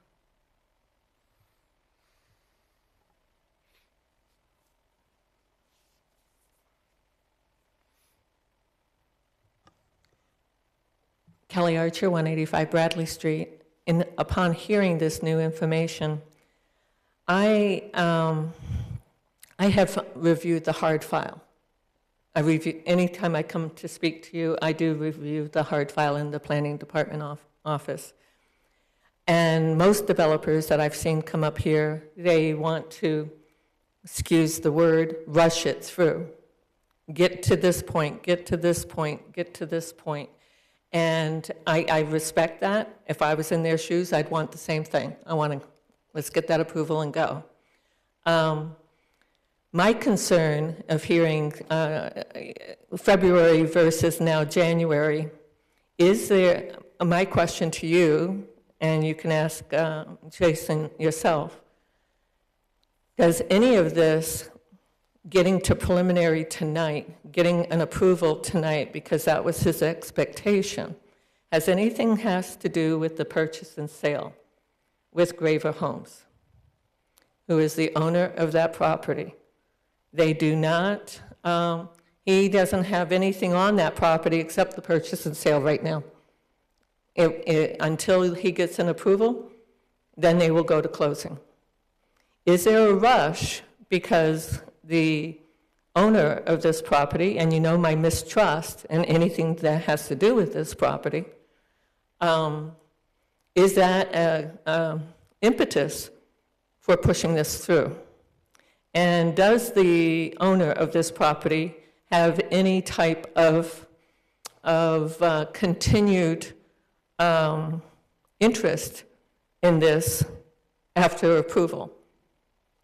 I'm getting a little bit of a spidey sense back there that I hope it has nothing to do with the purchase and sale, getting this closed, any type of pressures to then put pressure on the planning board. I'd like to have this go through smooth and correctly. Thank you very much.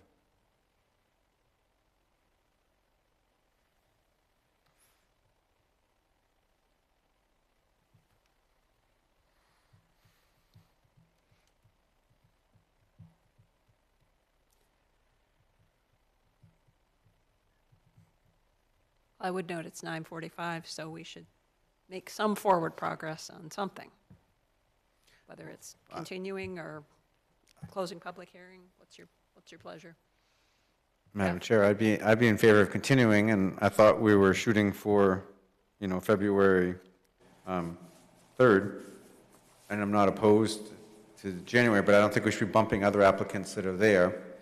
And I respect and I sense that you, the planner, now sense that we table a lot, but I think we're trying to be thorough, and some of these answers I think are really important. The citizens have brought up concerns, and we need to February 3rd works. So, by all means, I will move that we continue the public hearing until February 3rd, and we can spend some time tonight to try to work on our draft findings of facts and conditions of approval.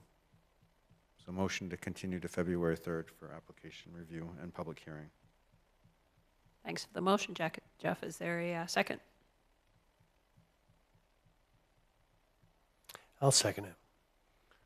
Thanks for the second, Jim. Any discussion? All those in favor, Jim? Yes. Jeff? Yes. Catherine? Yes. And I'll vote yes as well. So that's 4-0 to continue the public hearing to February 3rd. Correct. Madam Chair, I really would like us to be able to get this resolved one way or the other by February 3rd.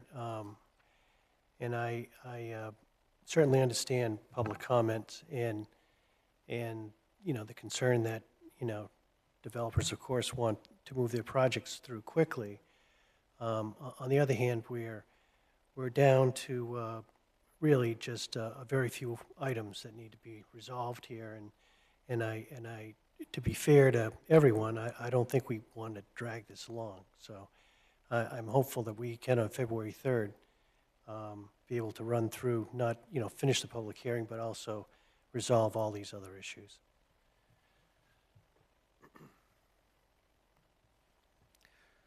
So, Madam Chair, if I understood our planner correctly, you've already made some modifications to the draft findings of facts and conditions of approval that were in our packet. So can you display what you have? I mean, I'm willing to put a little more time in. The applicant's been here. They've been working diligently. If we're gonna be tabling this to February 3rd, I would just, because you're gonna be making, the changes I made here are very minimal. They're just editing some things, removing the one as the applicant requested that was a remnant of a previous one. Happy to go into and discuss some of those. But if the board, a lot of the stuff that we need to discuss is for the board to make a finding. And if you're saying you don't have all the material, then I don't think you're prepared to be making some of those findings that we're asking for you. As for the edits, I can include those as part of the future update, but if we want to go through them now, I can have it pulled up, and I have it pulled up now. So. If nothing else, we should be, if we have to make a finding, we're talking about drip edges, right? If it's going to be an additional condition of approval on the site, in addition to a deed restriction. We're talking about ADUs, and we're trying to get those mechanisms. Do we want to try to get those on the draft so that we don't forget about them by the time we come back on February? Is kind of my point. Let's try to get everything together so that, you know, there's no surprises for the applicant. They've been working hard and diligently. We're trying to work hard. Can we get some of these notes onto that draft? Yeah, I guess the thing is, we're not necessarily, we wouldn't be voting on findings of fact, though, because public hearing hasn't been closed.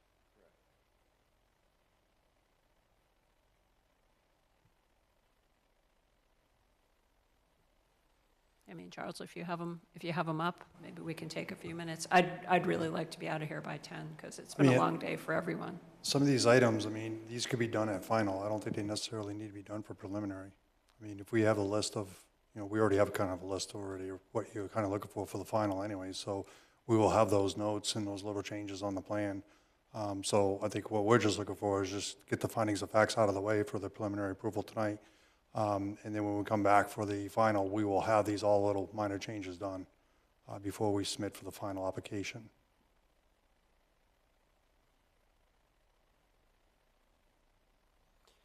Madam Chair, one thing we could do tonight is, if we're inclined to, we could grant the waiver with that road standard.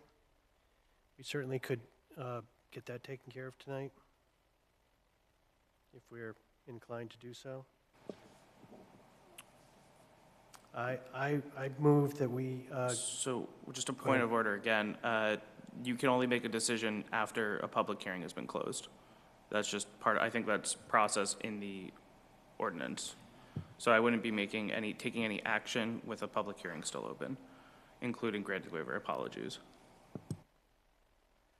Well, but don't we already grant, don't we also grant waivers at the application of completeness standard? You grant waivers to the submission requirements as part of application completeness. So, for example, if somebody didn't need a stormwater management plan as part of their application, but it was required for a subdivision, or if it was an amendment, you can you would waive that submission required, but you grant waivers to standards like the Sparrow Lane one that is proposed at time of approval. Those are usually,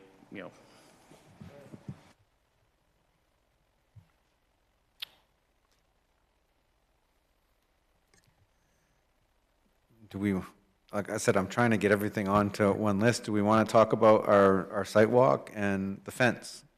You know, we haven't addressed, we all got a very good view. Thank you very much for the second site walk and your proposal. For me, it became pretty clear, getting a 360-degree perspective, that I think it's important that that whole northwesterly side, the entirety of that side, has a fence.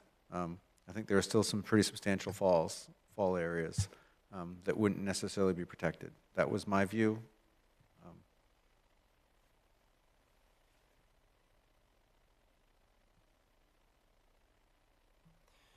Well, Jeff, I agree with you. I'm not sure, like, how far along that northwesterly edge the fence line was supposed to go. I understand from the Public Works Department that also reviewed the fence that they seemed satisfied that the fence was going to block access to those steepest areas in the pit. So provided that the blue line on the plan accomplishes that, I'm fine with that. If it doesn't, then I would like to have the fence extended so it does. But I'm taking from the applicant's testimony, as well as the submission from Public Works, that they're satisfied that the fence will cover those steepest slopes. So I share your concern, but I think that if we trust our staff and Jason's description is accurate, then, and as well as the blue line on the plan, I was looking very carefully at the gradation levels to see at the very steepest if the fence went that far, and it looks like it does. So I think that's fine, given what the city staff has said.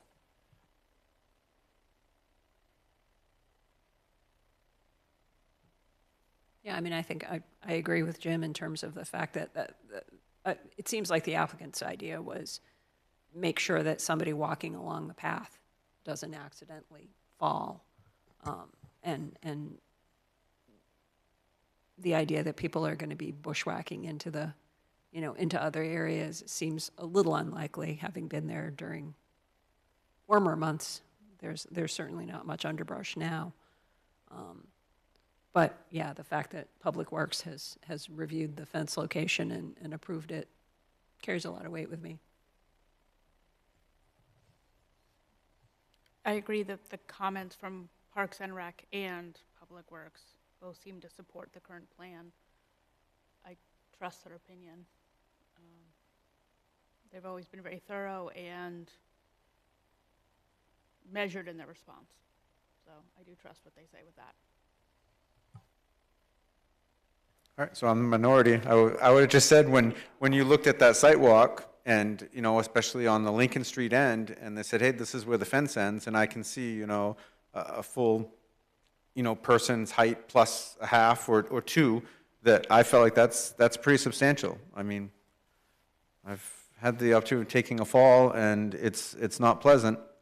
But in my opinion, especially if you're going to consider making a recommendation that the city take over that as open space, where I think it's a concern of liability, but that's fine. So you guys are all feeling like their proposed thing is enough. I disagree.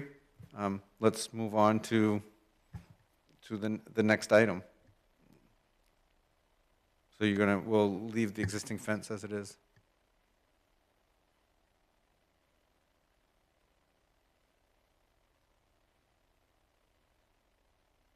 So what have you changed, Charles?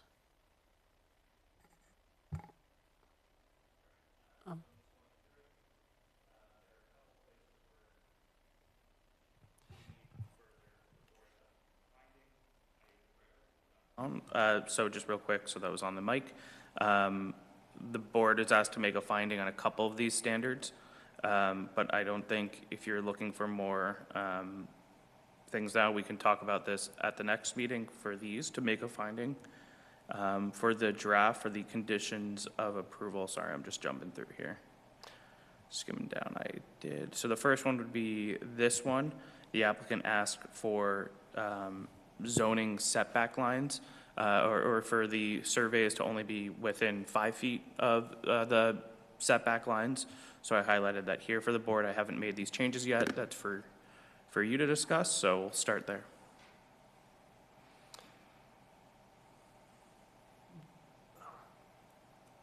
All right, so we'll start with the conditions of approval. I mean, I had for, just for the record, for the findings of fact, I had findings of fact C, G, and Q we need to address. But if we're going to start with the conditions of approval, which is fine.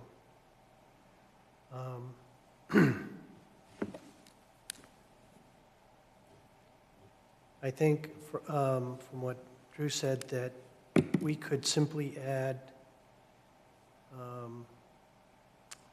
after the word construction, we could have a comma and add, if the foundation will be within 5 feet of the setback line.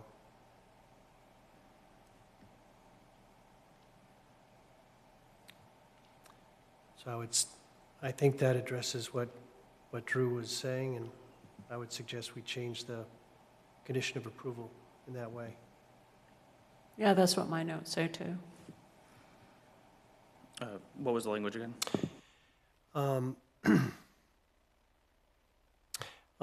Provided that the foundation is within 5 feet of the setback line, the lot setback line.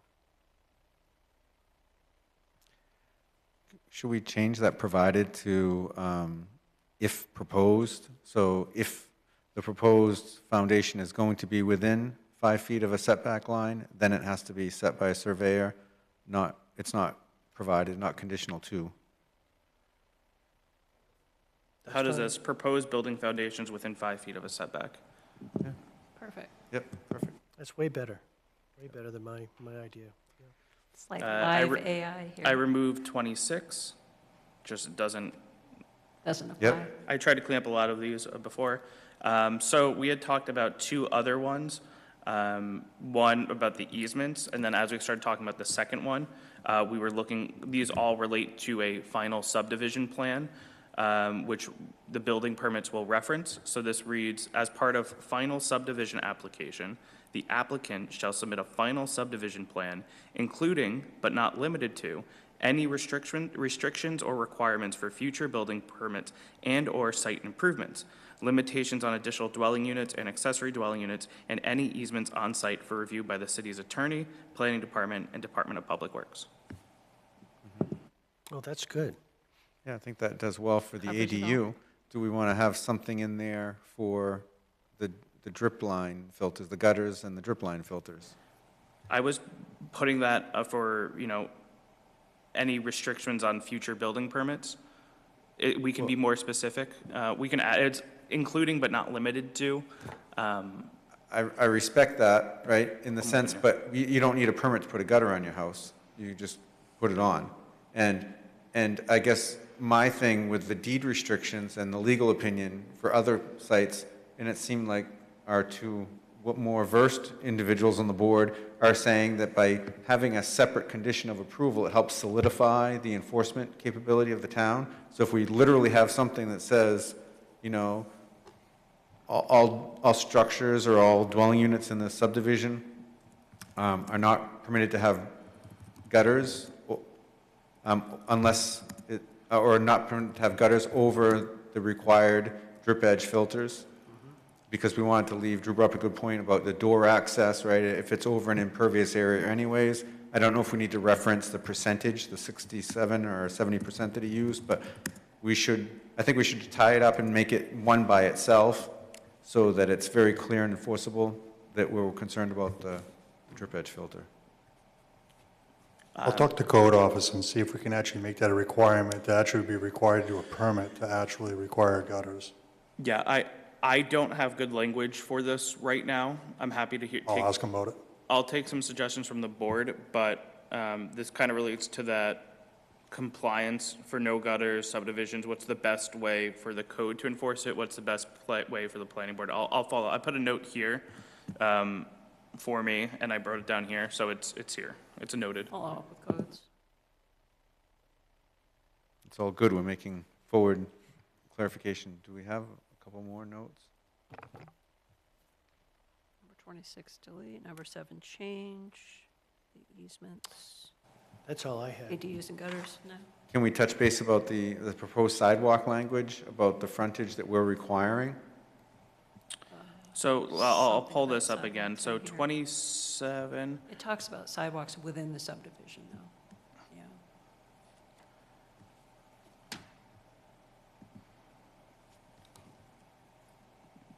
We could change the word within. Yeah, I think Joyce pointed that out. I think that would be very important that we change that because we're going to require some off-site. All sites associated with the subdivision?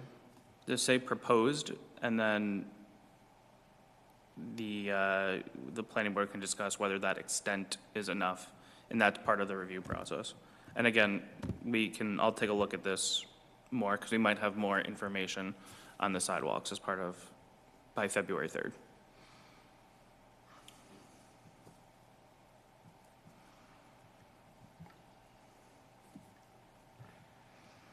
Do we feel like we're at a good stopping point?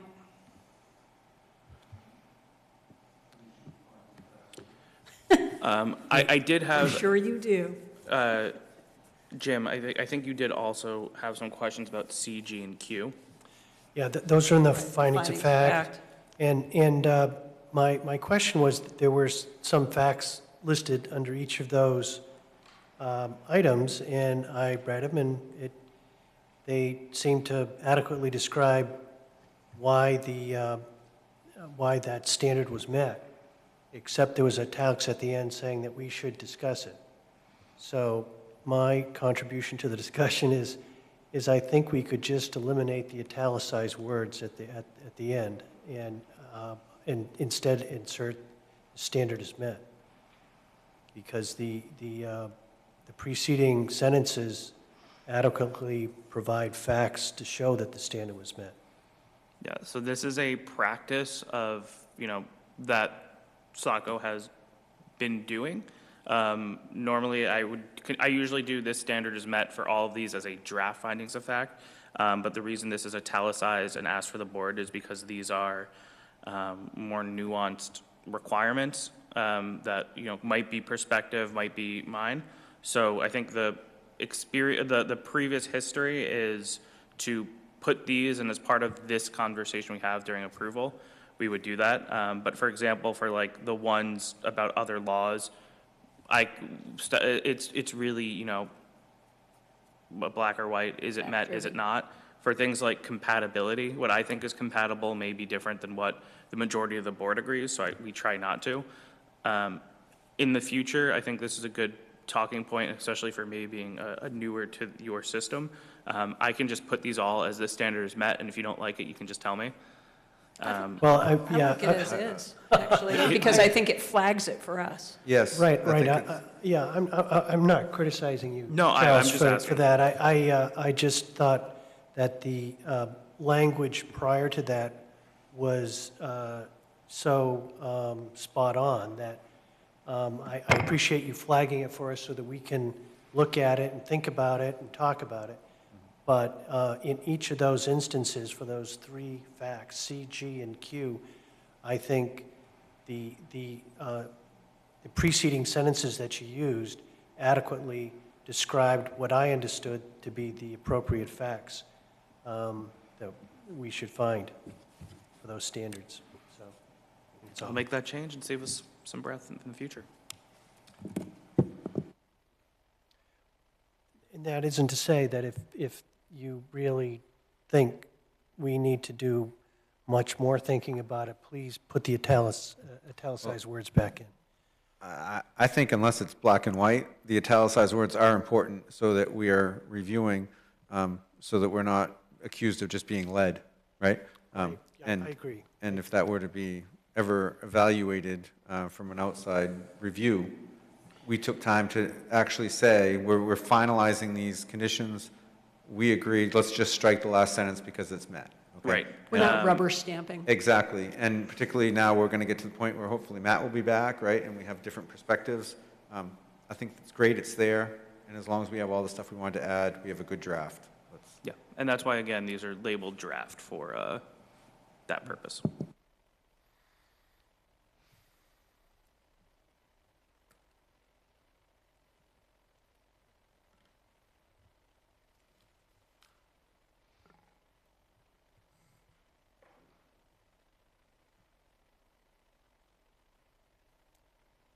Do you need a formal motion to continue the review till February 3rd on?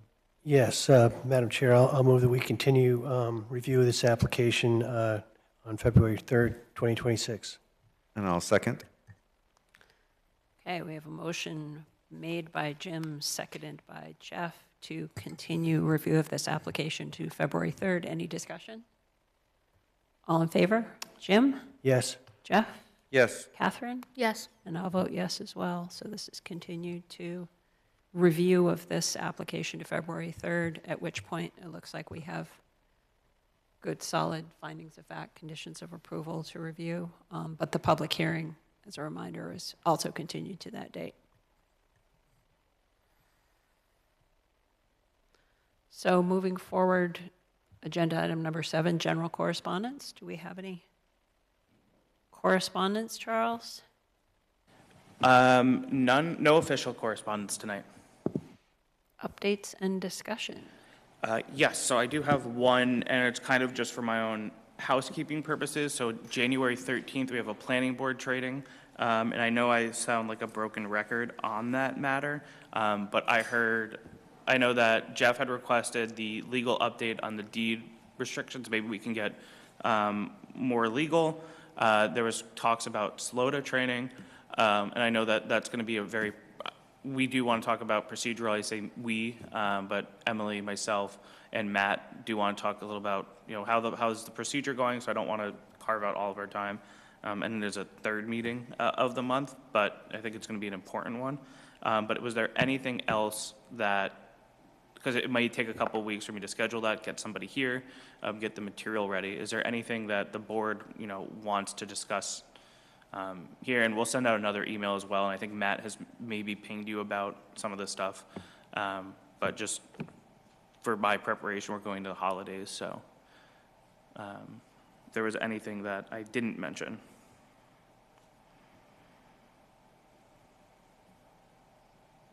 So we're also doing our annual FOIA training that night as well, is that correct? Is that the? I will double check. I thought that's what it was for. We've done two, I think in the last 12 months, because we had new members, so I didn't know if we were doing that, but I don't want to be short on time. I really have been advocating for the SLOTA training. I really want to understand more what we're approving in that process. Yeah, I'll take a look at all those, and I know that there is now required, or there is required state training, but for planning boards, I don't think that's in ordinance yet, so. Wasn't that the last training we did? Was a FOIA training, I thought, in part? It might have been with the Joe Laveria, right? And then Phil Saucier came in, they were both on the same night? Or? Yeah, I think we had that done. I don't know just a couple months ago, right? I can double check what training, but I just want to make sure if that, I can confirm that we have that if that's required, but I think I heard SLOTA for sure. Yes, SLOTA for sure. Catherine might not have been here for that, I know. At some point, there'll be Camille training was. or discussion about the new, LD 1829, correct? Right, yeah, Okay. that'll be coming. I think that's going to be spearheaded through the long-range planning committee. Okay. But we're going to have some legal updates on that, and then there's a couple more. I believe this week, or they were already posted, the next round of legislature. So there's a couple LDs to look out for. Okay. Like LD 1926 I'll put out there is going to be a big one. But yeah, 1829 I think is going to maybe come through the long-range planning committee, but I can't, I'm not too sure of that process because that's being handled by the deputy, which is Emily, when she comes back in January, when Ryan starts, new city manager, as a city administrator. Okay, thank you. Anything else? Planning board comments? I just want to thank you guys. I mean, I think the dedicated group that we've had for all the site walks, given how cold it's been on some of them, the fact that you guys all show up, it's a pleasure to work with like-minded people that are dedicated to, serving the process. Even though we have different opinions sometimes, it's, a real pleasure to see you guys bright and early, 8 o'clock in the morning in a freezing field. But with that, I hope you guys get to enjoy some warm times during the holidays with family. So we'll enjoy our week off. So thank you. Thanks, Jeff. Yeah, a couple weeks off, I guess. January 6th, our next meeting. Yes. Do we need a motion to adjourn, or can we just I will walk just, out? not to extend this any further, but there was another wave of scam and fraudulent phishing attempts this week. We're still handling it internally, but this time we were able to, I have a list of all the applicants now in a spreadsheet, and I'm able to email them all the second I get one. They've already been emailed before. It was actually Jason who called me at like 6 a.m. and was like, hey, they're going out again. We were able to be on top of it. I don't think anyone got scammed, but it's ongoing. We're trying to do more of a coordinated approach with other municipalities. So that's why we haven't said anything official yet. But we are well aware of it. It's really frustrating, but at least our applicants are now aware, and we're kind of doing some internal protocols. So I'll keep reporting on it just, for coverage. And luckily, I don't think any of our applicants have been scammed. We had a couple close calls, but otherwise we're tracking it well, but it is just a PSA. Was the warning removed from this website? It's still on the planning department page, but it's people don't go to that page too often, at least the people who are being phished. And for a lot of them, they do, not that they all owe us money, but as part of the application process, whether it's escrow accounts for, third-party peer reviews, application fees, for a lot of these developers, it's a normal Tuesday for them. And if they get an email, they don't think about it too closely. It's, $5,000 is part of a $3 million project isn't something that's going to break the bank, but still frustrating. And then for some of our smaller applicants, it's even more of a concern. But we do have really, we have good people with good heads on their shoulders. But I know that throughout the state we've had, and across the country, this has been popping up. People have been wiring a lot of money, and it's just unfortunate. But we're on top of it. We're meeting tomorrow with our communications team to review our website. I'm updating application forms. We're looking at redacting some of that private information from our publicly facing material. And we're going to try to figure out how to do that in a manner that doesn't overburden staff. That's my concern, because there's a lot of documentation, a lot of letterheads that just have emails. So it's really difficult for us to do. But we're trying to figure out the best way to stop it.